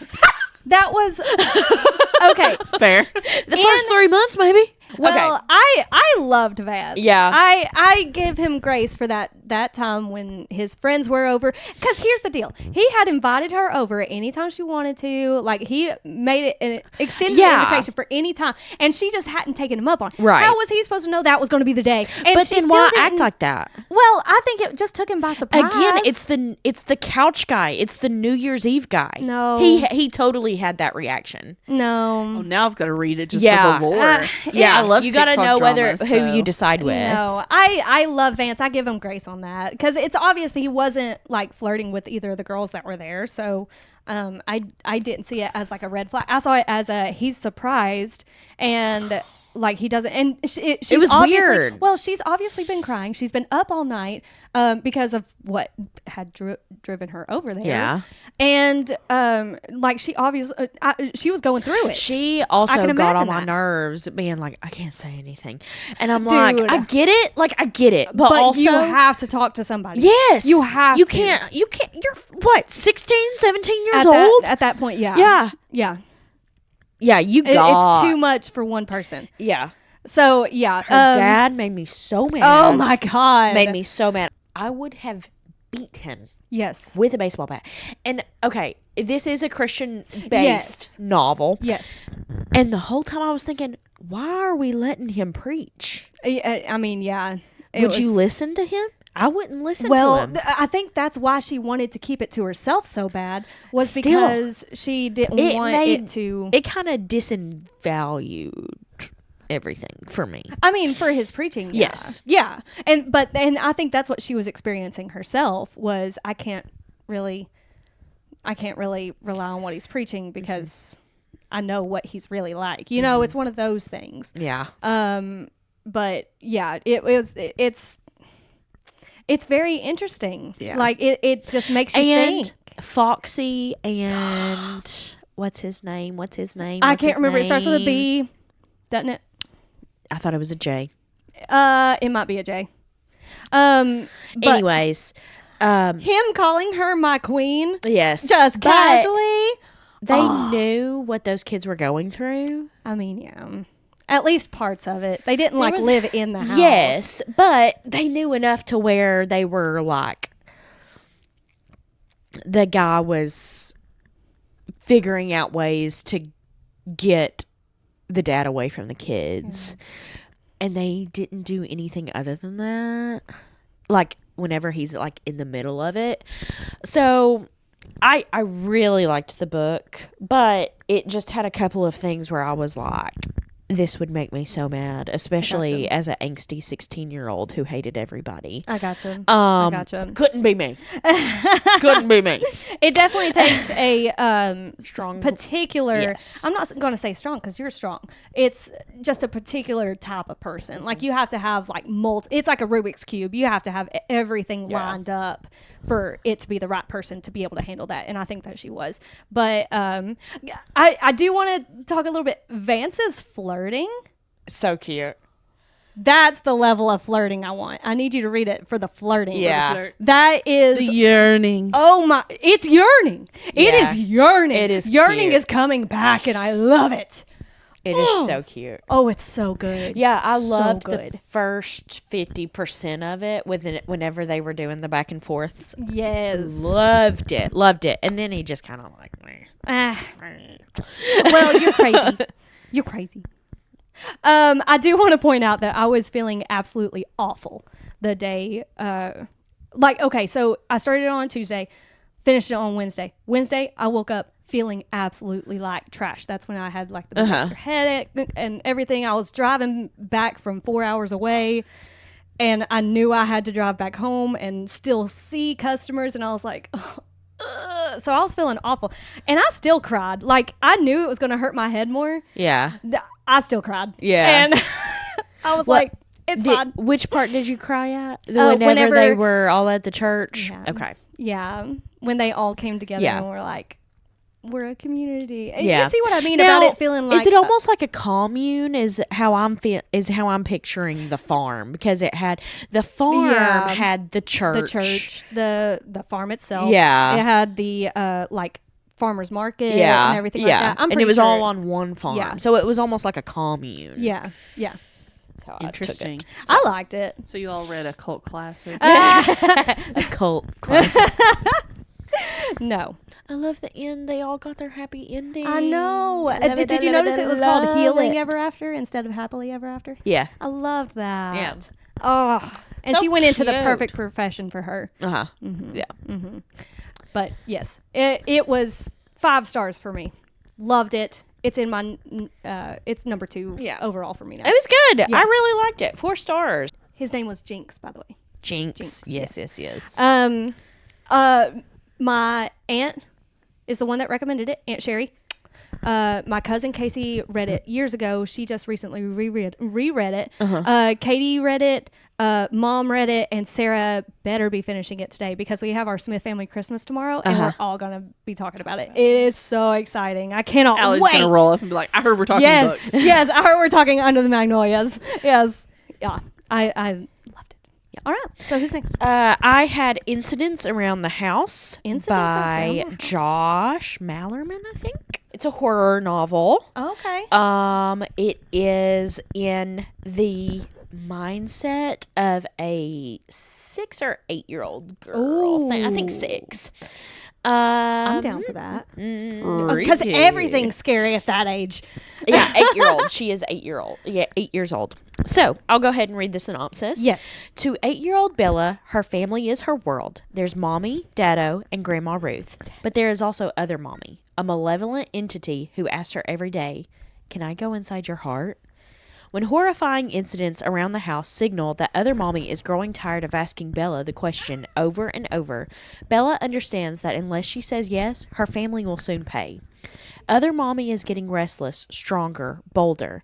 Only the bonds of family can keep Bella safe, but other incidents show cracks in her parents' marriage.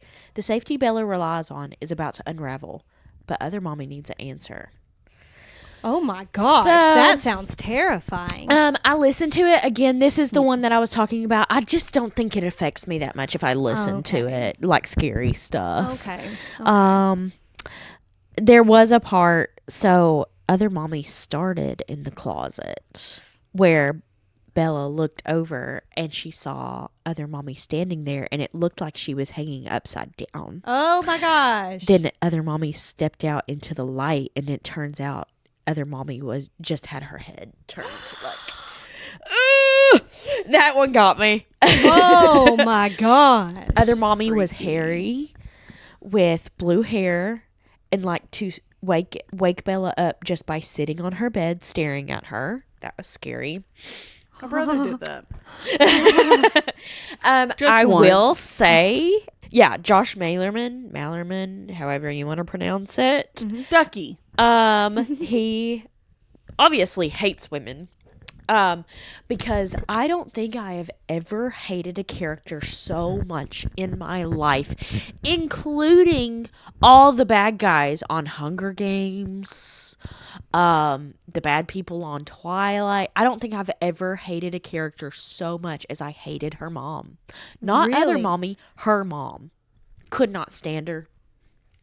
Wow. Could not stand her. That is She was a very horrible person. She complained about being about all this stuff happening to her, and I'm like, maybe if you weren't such a bad person, just in general.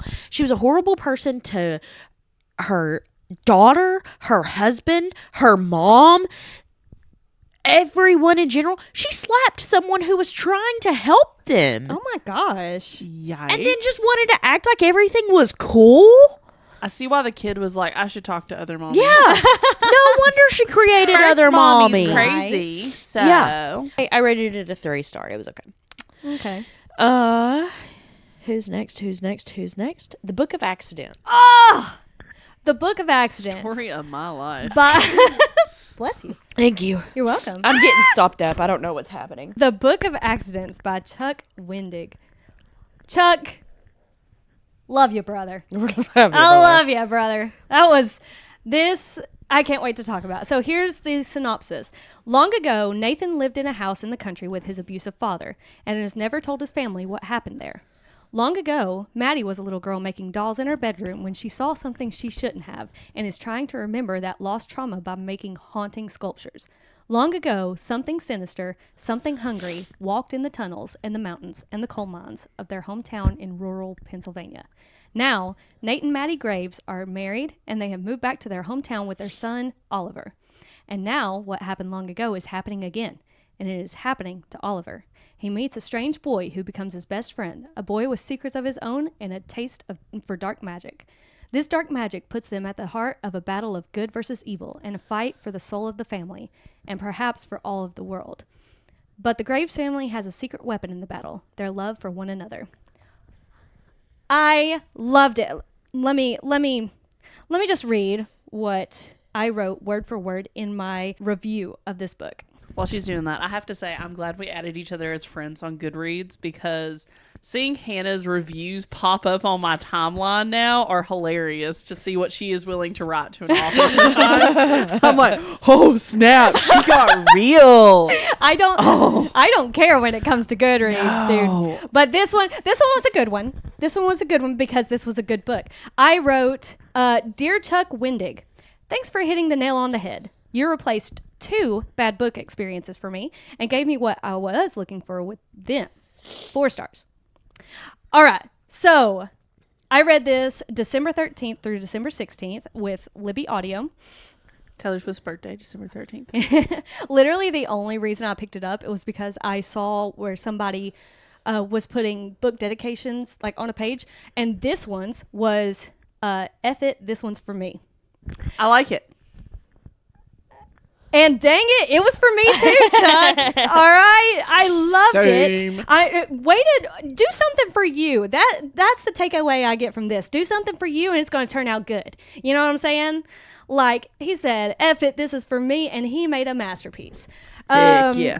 So let me explain about the replacing the 2 bad book experiences for me. Okay, so we talked very briefly on the Halloween episode about the Raven Cycle series by Maggie Stiefvater.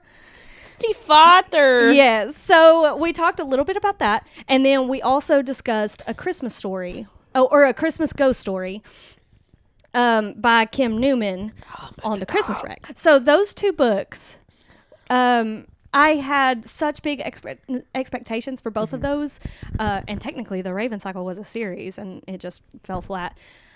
This book gave me what I was looking for in those 2, in that series, in that book. Like, that, oh my God, it was amazing. Overlaying dimensions, like 100 overlaying dimensions. Like, and in this one, Nate, who had the abusive father, this is the only timeline where he didn't become abusive to Oliver, his son.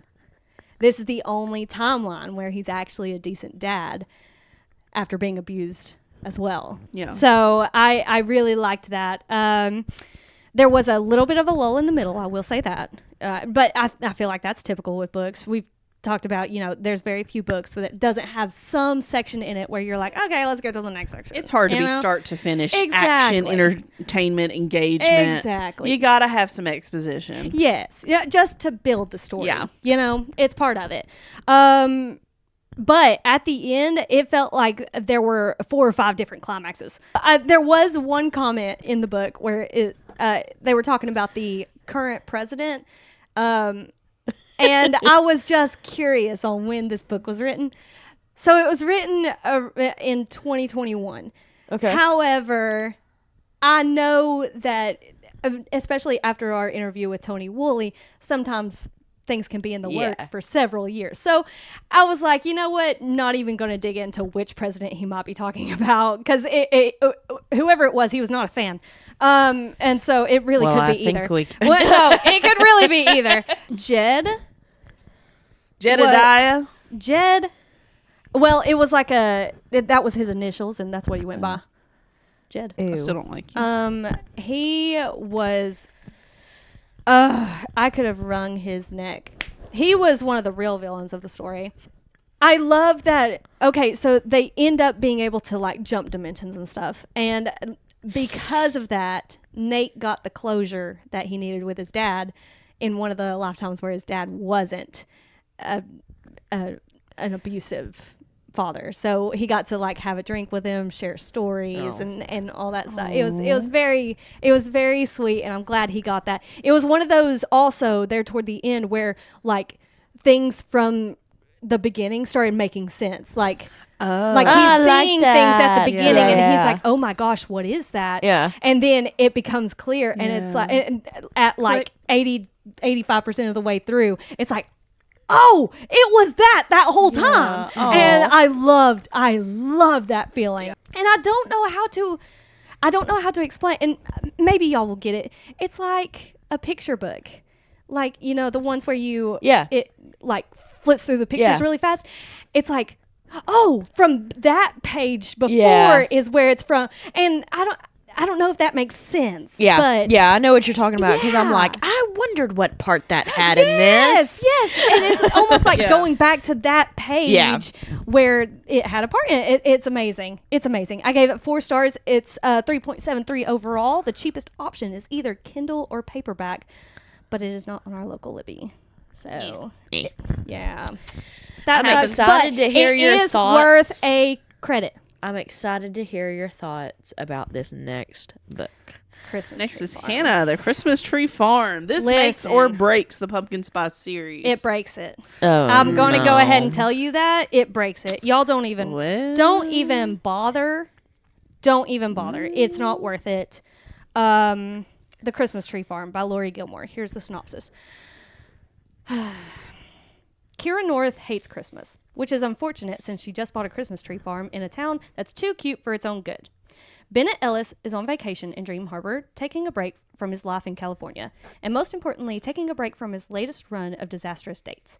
After a run-in with Kira in her fields, Ben has no intention of offering to help the grumpy owner set up her tree farm, despite the fact she's clearly got no idea what she's doing.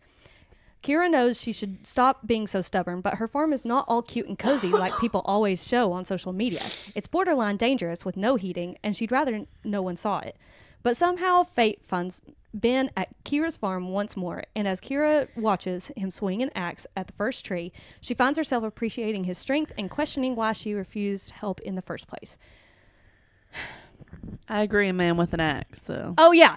Yeah, don't get me wrong. There was this one scene. It was actually all 3 of the guys that we've read about so far. Oh. Each of them were helping, and, like, one had a tree over his shoulder, and one of them was, like, helping this elderly couple, which is always attractive, and one of them was cutting down a tree, and it was, like and all the girls were just, like, all together watching them all, and it, like, panned to all of them, like, it was, like, lumberjack, and it was, like...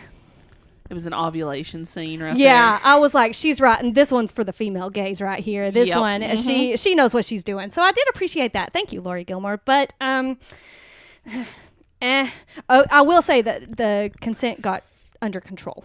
This one was a lot more... appropriate amount of consent. Yes. It was more just a...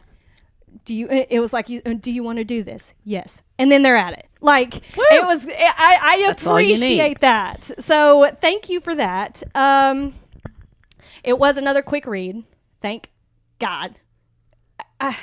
Couldn't wait for it to be done fast enough. It felt like she just was reusing ideas from the previous book. It didn't feel like anything new. That is a Hallmark staple. I mean, yeah. But the big thing in the second book is she storms in during the town meeting, and she's like, I'm the one that bought the Christmas tree farm. And everybody's like, oh, so you're going to open it back up? And she's like, absolutely not. And, like, she's very firm on it, and then she leaves.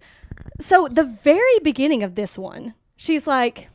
I might have been a little too harsh with saying I'll never open this again because I need income. What was she going to do for income without opening? Like, did she think that she could just, like, live for free? Like, I don't... Sounds like it. I know some people... Well, I don't know some people, but I've seen some people who really do think that. So. It's just ridiculous. She thinks she can buy this giant farm and keep the upkeep with no expenses? Like, obviously, you're going to have to open it up. Huh? At least do something with it. Yes. If it's already set up as a Christmas tree farm. Turn it into a wedding venue. And so they... Wedding venues are ridiculous.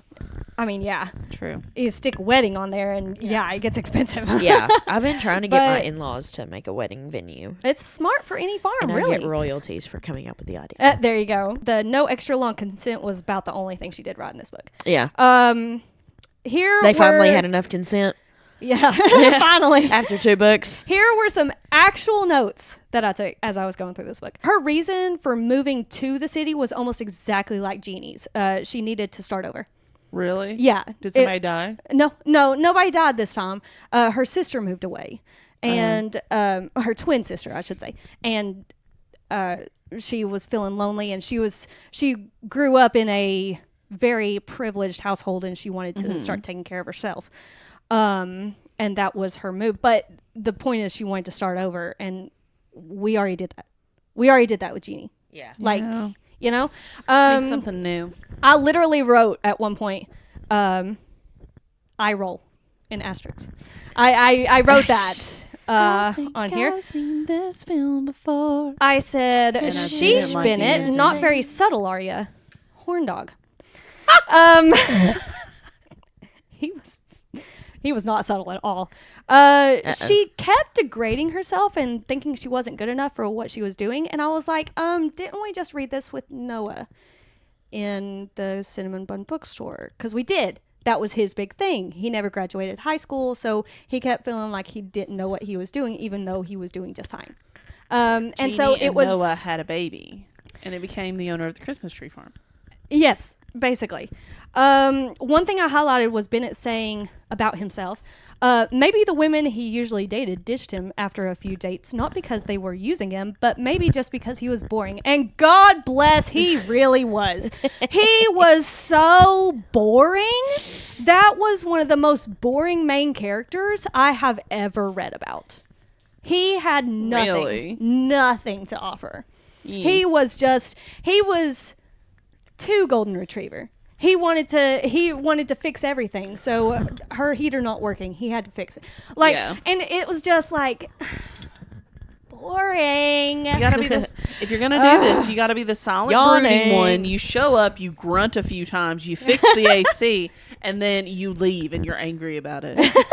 That's how you be too golden retriever with it still being interesting. Right. Or you argue about it the entire time you fix it. Yes. And he doesn't. He doesn't do anything. But at the same time, I actually wrote at one point, Ben deserves better. Because Kira was a piece of work. She was a real piece of work. She was so wishy-washy. 1 minute she was grumpy. 1 minute she was so sunshine. 1 minute she was grumpy. She had bipolar, dude. It was all over the place. He said she would make a great partner, which is the least attractive way to say I like want. You. Yeah, that is the least attractive way that you could. You would make a great partner. If Matthew had said that to me, we might not be married right now. Like, he would have had to fix that. At the end, when they make a decision on what to do with the treasure, because apparently there's a treasure that the old owner had buried on this farm. Yeah, that was the mystery aspect of it, was there was a literal buried treasure. He was like, I don't want my greedy brother getting it and just pawning it off. Guess what they decide to do? Pawn it off. She literally comes from money, and they're like, we need to pawn off this jewelry so that we can invest in some more things for the farm. Oh, no. And I literally wrote, are you actually joking? Please tell me you're joking. Bruh. Oh, my God. I'm going to throw up. I hate this so much. Yeah, it was awful. Kira's biggest red flag was that she had a very unhealthy reliance on her twin sister. Like, that's common with twins, though. Okay, so I didn't know if that was like a twin thing, but mostly identical of same. Well, they have to be same gendered if they're identical, but mostly identical twins. So here she is. She's all the time moping. Oh, my sister's in Denmark now with her new husband, but I don't. Who moves to Denmark, right? But she's in Denmark with her new husband, and I just miss her so much. And then her sister calls her and forgets about the time difference of 6 hours. She calls her at noon her time, so it's 6 a.m. Kira's time, And Kira complains. Like, here the you've audacity. You've been whining for your sister for 4 chapters now, done almost nothing else except huddle in the cold. And then your sister calls and you complain about it. If I haven't seen my sister in, I think so many months, I don't know, 6 months maybe is whenever is how long they've been separated. If I haven't seen my sister in 6 months and she decides to call me at 1:30 in the morning, I'm going to answer and I'm going to be bubbly. Because guess what? I get to talk to my sister. So, I make no promises about being bubbly. Yeah. But I'd be like, I just woke up. What do you want? But at the same time, don't be like, are you kidding me? How dare you call me? You realize it's 6 a.m., right? Like, you own a business. It's 6 a.m. Shouldn't you be getting up, getting ready for work? Yeah, you own a business. So... don't farm start. work starts at the crack of dawn. Yeah. Any farm work. All of it. So, yeah, that got on my nerves. Okay. I gave it 2 out of 5 stars. It's got 3.69 overall. The only reason this didn't get a 1 star from me was because of the times. She wrote just enough times where it was like specifically for the female gaze to where I was like, okay. I'll give you that one. Yeah, but it without those scenes, and I think she knows it, and that's why she included it. It would have been a 1 star. Like it was $1.99 on Kindle. It wasn't even worth that. Oh no! And that's the cheapest option. Yeah. So no more for me. Yeah. I'm done. I'm done with the world. All right, Allie, you've got 2. Okay. Yay! Let's see. I think they'll be pretty quick because I have The Stupidest Angel. Did you read it? Yes. How'd you like it? I liked it. It was very absurd. Wasn't it? Like I didn't understand how you meant absurd until I read it. And I was like, oh my God. It's so there absurd. Was a girl who was off her medication. Yes.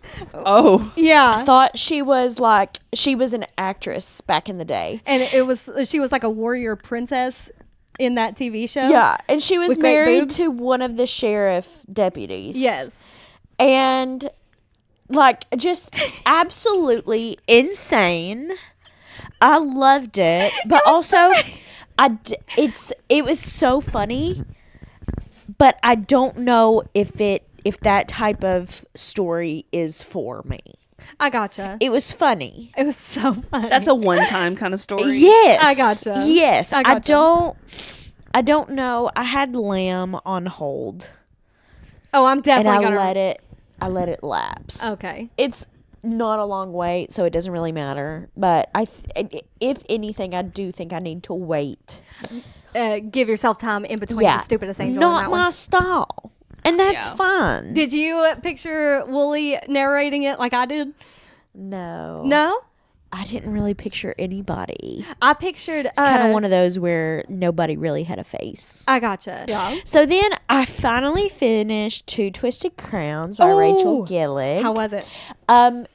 I really think that getting a Kindle has helped me read better because I was struggling like on my phone, and I think it's because it's so easy to just go get to out. something else. You know, it's literally a swipe. Yeah, and I'm into a different app. Suddenly you're on Kindle, Instagram. Yeah, how did that happen? Yeah, literally. Kindle, I'm there. Right. So. I've been able to finish a lot of books through Kindle now. The only thing you can do with Kindle is go to the book, go to your library, turn it off. That's literally. it. You can't even change. Like I have it to where it shows what I'm reading. Yeah. Whenever I close it, and that's it. Yeah. That's all I can do. Yeah.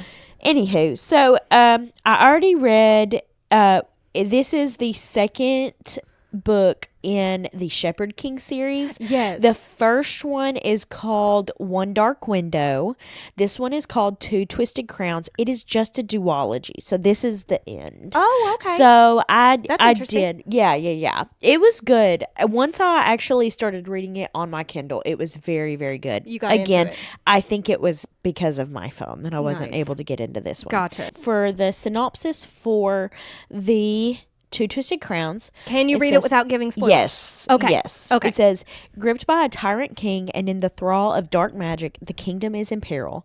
Elspeth and Raven have gathered most of the 12 Providence cards, but the last and most important one remains to be found, the Twin Altars. If they're going to find the card before solstice and set free the kingdom, they will need to journey through the dangerous mist-cloaked forest. The only one who can lead them through is the monster that shares Elspeth's head, the Nightmare, and he's not eager to share any longer.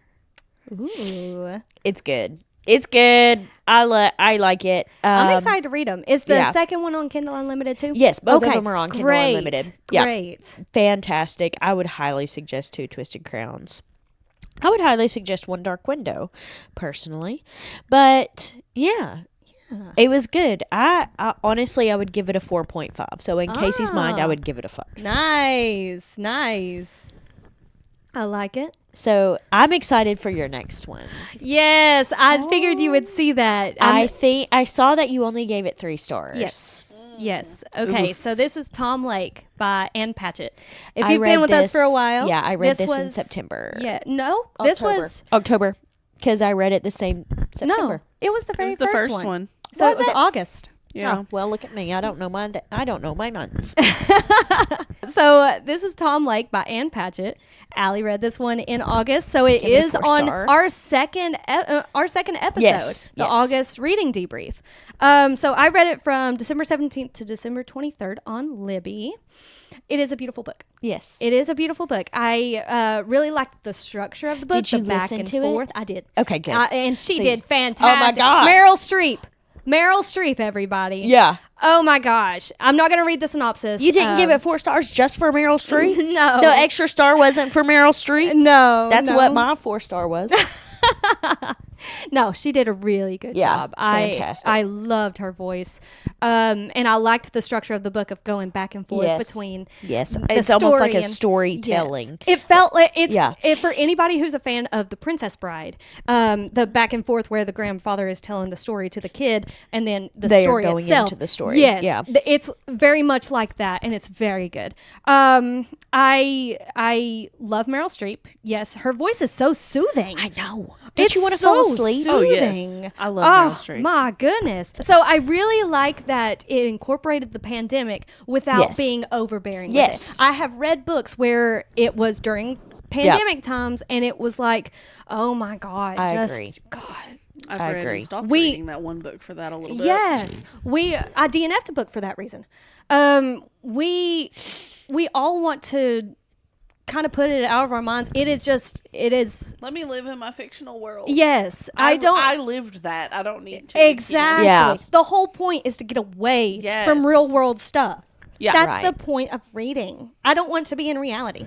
So, but it wasn't overbearing. It was still. It just so happened to be like, hey, this was the time frame that we were in. Yes. Yeah, yes. and it was a way to bring all the kids in. Yes, and I liked that. Exactly. They were all there because they couldn't go about their normal things. Yeah. It worked out perfectly, really. So, wasn't the oldest daughter a? Wow, she was a piece of work, dude. She was something else. She was a B word. She was. Aren't all eldest daughters? Yeah. Yeah. That girl, I wanted to shake her. And then she was getting married and didn't want to include. I've got something on that. Okay. Go ahead. So, because this is my biggest gripe with the book. And I talked about this with my very level-headed, very non-book person husband.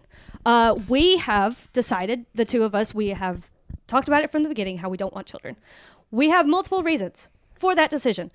You know, mainly being the responsibility. We don't want the responsibility. We want the freedom that comes with not having kids. We have multiple reasons for not wanting children. And I wanted to make sure that I wasn't being hypocritical with what I'm about to talk about. Because Emily, the oldest daughter, did not want to have children. Mm-hmm. However, her only reason was because she didn't want her to end up on a farm that is dying. Who said that your child had to do that. Like, just because you and your husband are taking care of y'all's farms with your families doesn't mean that your daughter and the other two daughters of the the other two daughters are not doing that. One's going to be a vet. One's going to be an actress. Like, why are you just assuming that she's going to stay on the farm to work the farm? And who's saying that they're dying? It's farming is like, it can't die. That's the thing. Farming cannot die, or we all die. So, and then another reason was she was like, I'm doing my part to eliminate the carbon footprint that I'm leaving. I do the reusable bags and everything, but nothing is stopping the world from getting worse. Every generation says that. Yeah. It's like everybody always says, you're not going to have a job in a couple of years. And I was talking to my boss who's been in banking for like 40 years, and she was like, they literally said that to me my first year banking. And you won't have a job soon. Yeah. It's like... That's every job, everywhere. Unfortunately, people will still make me work. Yes, I will still be working somewhere. Yeah. And so for those to be her only two concrete reasons, I don't think that was a good... I would have much rather her ended up changing her mind at the end and having a child. And maybe getting over what you're thinking is that shallow. The pregnancy trope? That's what I'm saying. No, I'm just kidding. Like, this is what I would rather happen than that be her most... Like, those are the worst reasons. Like, heck, even... Because here's the deal. If you want a kid, if you want a kid, you're going to be a good mother. Yeah. I don't want a kid. So, ergo, I might not be a good mother. Right. I'm a fantastic auntie, though. And I'll wear that hat with pride constantly. I love being an auntie. I would not love being a mother. I really don't think I would. So, if that's your reason, that's a good, solid reason. Them home when you're an aunt. Exactly. That's true. That's true. To hype them up. So, like... I just that was my biggest gripe with the book, and I talked to Matthew about it because I was like, "Am I being hypocritical? Because we don't want kids. Am I being hypocritical by saying your reasoning's not good enough?" He said, "No, that is crazy. It's a crazy thought." So yeah, I feel like she just wanted to blame her mom for everything, and that was another thing, blaming because her mom. She ended up on the farm, which means Emily ended up on the farm, and she didn't want to be there, but she felt forced to be. When her other two sisters, are not forced to be there. They just happen to all be there working the summer because of the pandemic. Nothing else to do. Exactly. What else are you going to do? Help out on the farm. Like, God, it really, that irked me. So I gave it 3 out of 5 stars. It's got a 3.97 overall. Cheapest option besides Libby is $15.99 on Kindle. So she's proud of that book. It's fairly new. Yeah, it is. It's fairly new. Yeah. Right. And you are also normal next. people. Oh my gosh. I read another one by you. So can I, before we get into anything. Wait, it's Normal People by Sally Rooney. Yes. That's what we're talking about. Go for it. I read this in October. I told you all that you would not like the ending based off of my past things that I've been like, I love this book, and you all have said, I feel like the ending needed more. Yes. Was I right? Say it. I don't think it could have ended any other way, is the thing. I don't think it needed more. It needed more. It wasn't great, but I hated that ending. I could see the cycle starting again. I know. And so it's like, there's literally no other way that this book could go. Except for the cycle starting again. I know. And they should have just stopped the cycle. Yeah. And just got together. Yeah. Exactly. But that's not normal people. They're not normal people. No, they're not. Well, they had to cycle back, and that'd be the only normal thing. Yeah. I'm excited to hear. So, yes, if you want to hear the synopsis, I read it, the very last book of October. Not the very last book. Yeah, it was. Yes, the very last book. Very last book of the October Reading Debrief. Go read it. Yeah. Go listen. Again. And then get both of our thoughts on it. So I read it on December 23rd on Libby. Okay. So you read it all in one day? Yes. Okay. Yeah. I had a lot of driving to do that day. Oh. Okay. So books like this, with situations like what Marianne goes through, it reminds me of the quote in The Perks of Being a Wallflower. We accept the love we think we deserve. Yeah. And That's very true. That's her through the majority of this book. Yeah. Horrible. God, she did not know how to pick him. She does not know how to pick him. No, she did not. She had a perfect guy in front of her the entire time. But I couldn't stand him either. What? I couldn't. I was so done with him. The first time they got together in school made me really mad. Like, what do you mean you don't want to tell people? Yeah. If a guy's embarrassed to be with me, bye. Yeah. Yeah. Like, I don't care if I'm like. But the whole that's point what Vance did. No, he didn't. I give him grace because this was different. This was so vastly different from Vance in Under the Magnolias. Because she was nerdy. No, well, here's the deal. Like, no, it wasn't even her. It was him as a person. Yeah.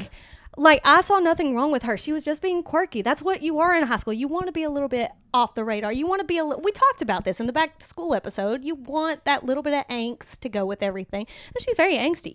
And it's like he can't accept that, but he wants the benefits of being her boyfriend. Well, men.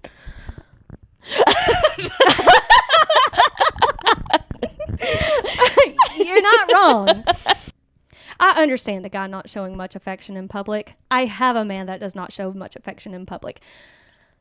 But to be embarrassed to be with me, Matthew has never once been embarrassed. He would gladly go out with me looking like this. Like, he's not embarrassed by what I choose to wear or how I choose to be, how I have my hair. I've been out with my rollers or with socks in my hair for heatless curls. And he's like, yeah, let's go. We supported her in that decision. Like, bruh, he does not care. I love it. So the fact that Connell can't accept that, that's unacceptable. Yeah. They were constantly flipping between who didn't deserve who, though. There were times where I liked Connell. There were times where I didn't like Connell. There were times I liked Marianne. There were times I didn't like liked Marianne. And they always, like, they offset each other. Yeah. And it was like, you don't deserve the most her. Out of everything. Out of the entire book. By the way, he was 100% a communist. Connell was 100% a communist. And being raised... Was this a theme in the book? I don't remember that. It came up surprisingly often. Like, he brought it up surprisingly often. And I was like, you're getting sus, dude. You're getting sus. And like, me being raised by my dad... who is very much... Listen, I have to tell this story. My brother and one of his friends were sitting at the kitchen table, which is right outside my parents' room. They were sitting at the kitchen table one night. It's like 1 o'clock in the morning. They're having a sleepover, and they're down at the table. They're snacking. And they're talking about communism. And it's like... As boys do at 1 a.m. And Dad, was asleep. He must have heard communism, sat bolt upright in bed, came out and was like, you guys talking about communism? I'd rather be red than dead. Or dead than red. Basically. And he was a sleeper agent. He sat down with them at the table and had an hour-long discussion. That's beautiful. So, the fact that I was raised by this man and Connell is talking so much about communism, I was like, I feel weird reading this. I cannot let my dad know that I, associate with this person at all. oh yeah, the communism wasn't even the worst part. The worst part was the flow of this book. It made no sense. It started off with it would do a chapter and then it would say 2 months later and start the new chapter, but and in theory that's really smart, but then it would jump back within that. Why didn't you just complete that time frame in the correct or make it another chapter. Make it another chapter if you need to. Yeah, I would have. If I was already doing it by dates, then I would just continue every time I have a new day. Yes. Would be a new chapter. So now do you understand? I gave it a 3-star. Yeah, I did too. And why did it have all those accolades? Yeah. That I was reading. No. Yeah, no. It was New York Times bestseller, blah, blah, blah, blah, blah, blah. And you're like... You can't trust that. They give that to everybody. I don't know if I've ever picked up a book that wasn't a New York Times bestseller. Yeah, it was No, I did not Lola like. Kent Here's doesn't the have a deal. New York Times bestseller, but What'd Stassi you Schroeder do? does. Here's the deal. What'd you do wrong? They just hand those out to everybody. Lola think Kent, I'm coming for you. Who'd you make mad? I think it depends on the content of the book. This one had abuse in it. Trigger warning on times. that. Multiple levels of abuse. Was this and- the book that you said that you needed to put trigger warnings on? Yes. Okay. One of them. But trigger warning on this one, it's got like so many instances of abuse. And I think that might be why it got all of the awards that it did. Oh, it's edgy because it's talking about abuse. It's deep. It's deep. Like, the ending had me yelling at my radio. Yeah. At a stop sign. Or at a stoplight, so the person next to me 100% saw me. I know he did, because I accidentally locked eyes with him for a second. But so 3 out of 5. It's a 3.81 overall, and the cheapest option is $10 paperback. Get it on Libby. So you did like the ending? I won't say that I liked it. You just don't want me to be right. No, You just don't. No, want me. You just don't want to say it. I won't say that I didn't like You can't guess this ending. Ha! I won't say that I liked it. I just don't think it could have ended any other way. I think that's the only way it could have ended. Yeah. It still made me mad, though. Yeah. It still made me furious. Made me furious. All right, so my last one, not technically my last one, but we've talked about Wreck the Halls already. I finished that one on December 30th. But this one was my last one that we haven't talked about yet. So it's Secret Santa by Amy Tackett, which you are currently reading, so I will watch what I say. I read it from December 18th to December 24th on Kindle, because it is on Kindle Unlimited. Nice. Yes. Yes. I said that now that I've said nice. Anyway. It's all good. It's all good. I don't know if you've noticed this yet, but this is the most toxic friend group Oh, God, yeah. I have ever read about. Oh, yes. I'm only like 4 chapters in, and I'm like, Oh, you yeah. all hate each other. I clocked that from like the first couple. There is nobody who is okay with anybody. Literally. It feels like. I feel like this is reality TV, though, in a book. Yes, it how really this feels. is. I would It's love like, it. I'm watching someone else's lives spiral. Yeah. Oh, God. And then yeah. I can leave because my life's okay. Every where single they one of them. where they act so perfectly fine in front of each other, and then they get to the Yes. confessionals, and they're like, "She is such." Yeah. Yeah. You get their inside thoughts, and you're just like, why were you all friends? Exactly. None of you all want to hang out with each other. It's okay to So- not hang out. Yeah. Life's too short to dance with ugly women or be friends with people that you actually secretly hate. Yeah. So maybe don't put the effort into. But write friends books like that. about it because Oh, yeah. I want the drama and want all I of don't it. want it in my real life. No, So. definitely not. Literally the entire time I was like, God, half of me was like, God, I hope they don't actually think like this about me, Allie and Casey. No. But then the other half was like, I am so grateful that I actually like my friends. Like, Trust me, I'm not thinking that. I would not be sitting during these long podcast sessions if I Ruining didn't these like hips. you all. Oh my God. On We would the have floor. sat here the first 30 minutes and I would have been like, I don't like you all enough for this. I gotta go. so yeah. Another one that I couldn't stand, Scarlett's. Have you met Scarlett's husband yet? The politician? Yes. He's an absolute Chad, dude. Oh, yeah. I Isn't can't it- stand I was him. half convinced his name was Chad. Was it not? No, it was was it Colin? It was something that started with a C. Yes. So I can't talk about that because you haven't gotten there yet. It's okay. It's okay. Go for it. Okay, so at one point Rebecca calls herself chosen like Mary. Oh my God, it was so sacrilegious. That you'll see what I mean as it's like going back to her perspective, because it's going back in time and getting a story from whenever they were teenagers. Okay.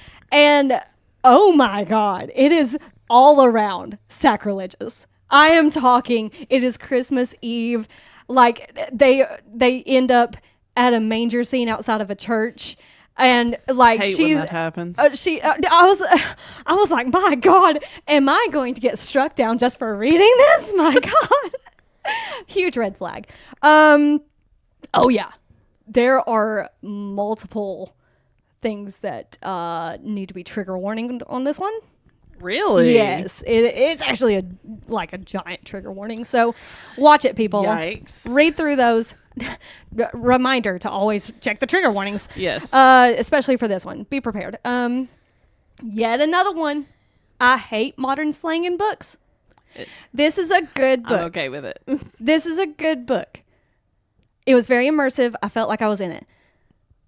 But then she wrote the line, that felt sus. And but then it felt sus. It was that felt sus, and then it was started a new line.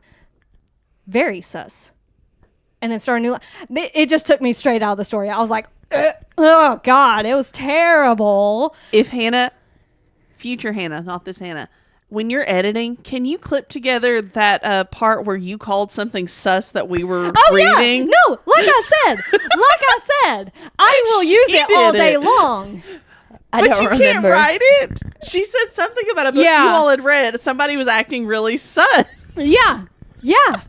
Like I said, I will put it all day long myself. That was really I will hypocrisy never. of you. So. Oh yeah, definitely hypocrisy. I was like, how did that come back to me? We always find a way. Yes. What the heck did I do to you? But yeah, so besides the modern writing, I did end up really liking this book. The twists were, I mean, I was finishing reading this at my in-laws' house. Yeah. On Christmas Eve. And my jaw was dropped. And they were Really? like, what is it? And I was like, I'm trying to get away from y'all talking politics. So I'm reading a book. And it's getting crazy. And yeah, I love when a book is jaw-dropping. Good. Yes. I'm glad. We need to make sure we review this because this is very new. Yes, it is. It is. I don't think I've ever accidentally stumbled upon such a quickly released, but obviously the parts of series that I'm actively waiting but for the usually next one not in the the series. first one. Not usually or a standalone. a standalone book like this. So I was like, whoa, I'm early. Yeah. I didn't know how to deal with that information. It didn't have very many reviews yet either. No, it didn't.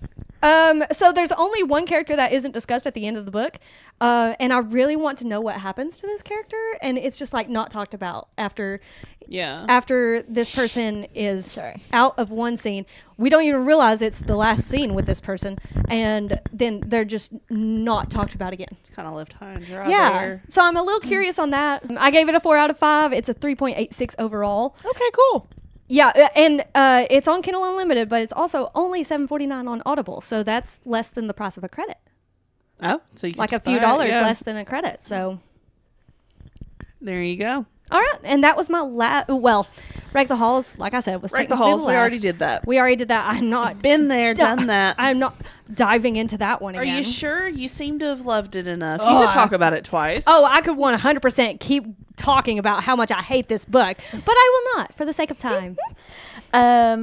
I'm excited because now this is the Allie show because I finished quite a bit. This is what You she's wanted finished it to be 3. all along. I finished 4. We talked That's about right. We already Under the Magnolias. Christmas Day, I finished The Boyfriend by Frida McFadden. Oh, how was it? It was just Frida McFadden. Dang. She just writes. She just mid. She's mid. Dang yeah. it. Nobody has heard of Ruth. Where? Yeah, come on, people. What the heck? Why is it always the Frida McFaddens and never the Ruth Ware? What is so great about Frida McFadden that you're like, Nobody's heard of Alex North. That's weird to me because The Whisper Man was so. Is it just because they are both authors who live in Europe? So maybe they're more talked about? Possibly. And Frida McFadden is American. Hey, is anybody here from the UK? Because could you shed some light on whether Ruth Ware and let us know Alex that you're North? listening. Yes. Also, Yes. that would be So to know that cool we to be made it world. out of the holler. Worldwide. Anyways, so I'll go ahead and read the synopsis. I gave it a 3 out of 5. It's just mid. It's a filler book. Do you know what I mean? Yeah. Like it was something to read in between Fills books. the time. Yeah. Mm-hmm. So, anyways, okay. So it starts. She's looking for the perfect man. He's looking for the perfect victim. Sydney Shaw, like every single woman in New York, has terrible luck with dating. She's seen it all. Men who lie on their dating profile, men who stick her with the dinner bill, and worst of all, men who can't shut up about their mothers. But finally, she hits the jackpot. Her new boyfriend is utterly perfect. He's charming, handsome, and works as a doctor at a local hospital. Sydney is swept off her feet. Then the brutal murder of a young woman, the latest in the string of deaths across the coast, confounds police. The primary suspect, a mystery man who dates his victims before he kills them. Sydney should feel safe. After all, she is dating the guy of her dreams. But she can't shake her own suspicions that the perfect man may not be as perfect as he seems, because someone is watching her every move. And if she doesn't get to the truth, she'll be the killer's next victim. I mean, before you even met this man, you knew who he was. Dang it. It sucks. I'm just not a Frida fan.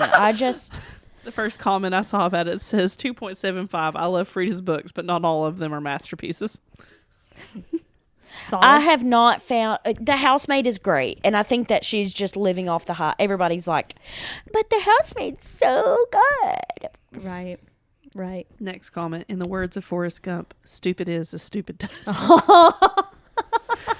It's just... Law. Yeah. Dang it. Now...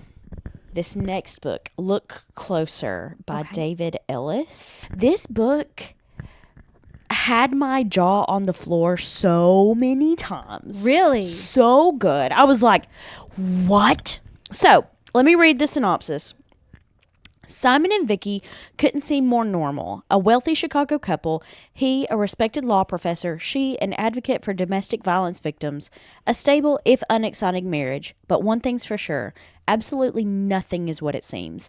The pair are far from normal, and one of them just may be a killer. When the body of a beautiful socialite is found hanging in a mansion in a nearby suburb, Simon and Vicky's secrets begin to unravel. A secret whirlwind affair, a $20 million trust fund about to come due, a decades-long grudge, an obsession with revenge. These are just a few of the lies that make up the complex web, and they will have devastating consequences. And while both Vicky and Simon are liars, just who exactly is conning who? Part Gone Girl and part Strangers on a Train, Look Closer is a wild roller coaster of a read that will have you questioning everything you think you know. You didn't like Gone Girl. I did not. Interesting. And I've never read Strangers on a Train. So. Me neither. This book, okay, it is in 4 different perspectives, 2 women, 2 men. Okay. Every single time, it would be, not every single time, but they think that they're keeping something secret. One of the women is a prostitute in the past. Okay. Yeah. And she's like, I know how to make guys like me, you know, and I can tell that he's falling for me. Right. And then the next chapter, the guy's like, she thinks I'm falling for her. It's a, they don't know that they know that, they don't know that we know that they know that we know. Yeah. There's like 4 or 5 chapters in this book where I was like, they knew? It's insane. That's amazing. It's insane. Ooh. The different perspectives is crazy. There's plot twists from beginning to end.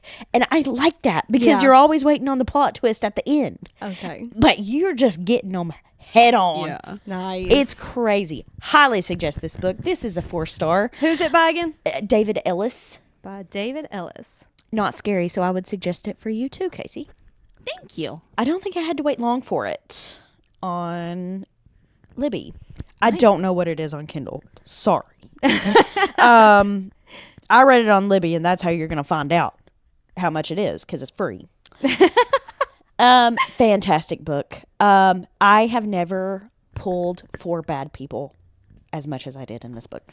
Really? Yes. At the end, I was just like, but really? It is $13.99 on Kindle. $13.99 on Kindle. It's good. What about Audible? Do you know? I would say it's well worth $13.99. What else? Alrighty. So this last one, I just want you all to see. Is this the? Yes, I finished this on December 31st. Okay. Specifically for us to be able to talk about this. Okay. It says Allie, and it's Okay. this. I read Harry Potter and the Sorcerer's Stone. Did you really? Yeah, I did. Does that mean I you're did. reading the second one Yes, now? That's the yes. first one? Yeah. The shh. I finished it Casey. on December 31st. I'm in When did you trouble. start it? Golly. Are you going through November. it? Like, Yeah. I'm going through it. You're liking it? I think I am. I don't know how far. I think I'm like 25, 30% of the way through the second one. Did you know? And I just want to know why, really.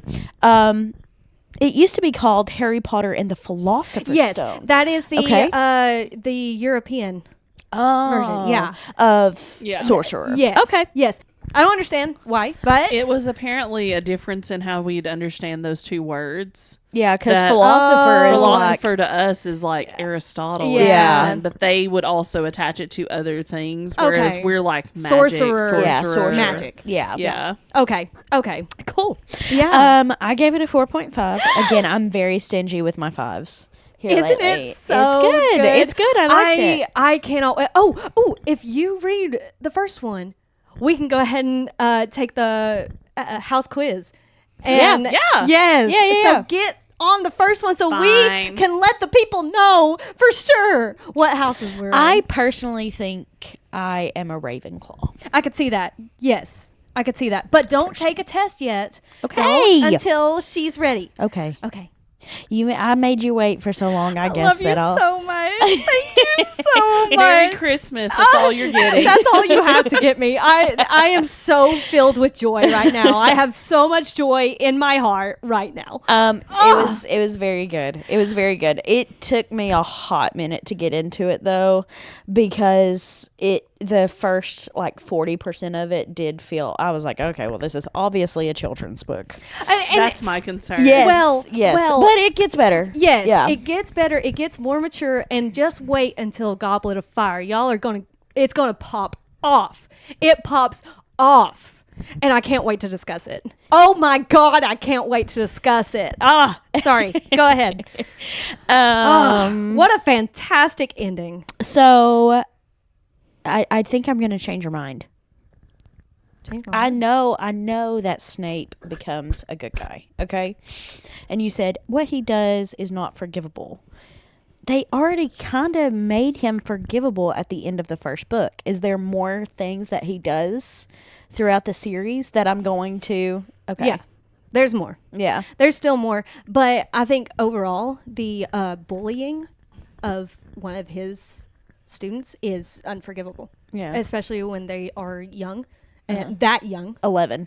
11. Yeah. And he's bullying them like that. Like, Yeah. and obviously showing favoritism to his Yeah. own house. And I just...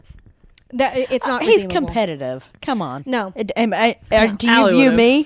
Do you view So me that way? maybe you're a Slytherin. I don't know. We'll I'm see. very competitive. We'll see once Casey reads the first one, and we can get sorted into our Hogwarts houses. Was that the last one? That was it. Oh That's my the gosh, end. We can get up off the floor. God. That was We will literally- never be here again. no. This was an idea and theories. a fantastic idea in theory, but This will never happen. woo, My we butt is numb. are 30.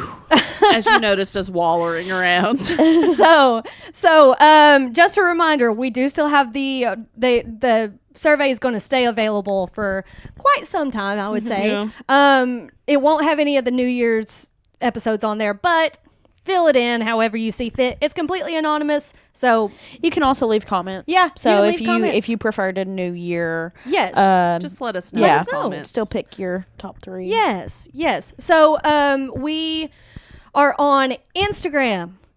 We are on TikTok. We are on Facebook, the Unfinished TBR.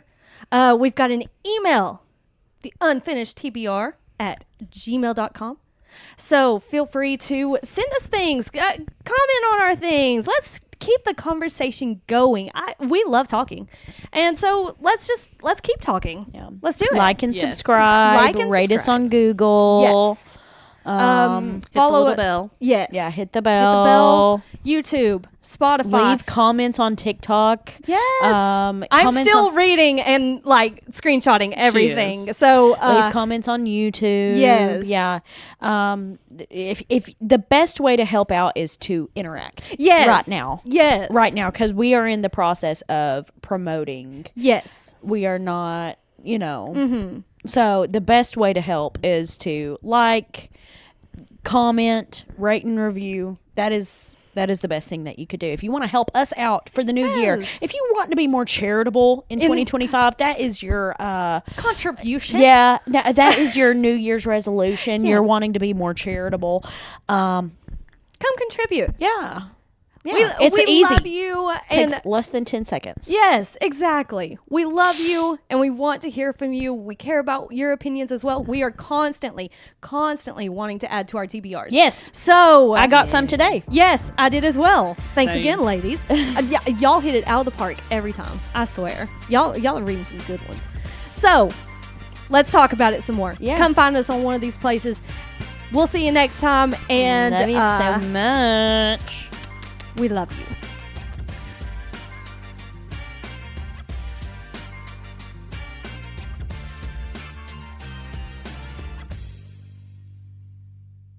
It took a midnight train going anywhere.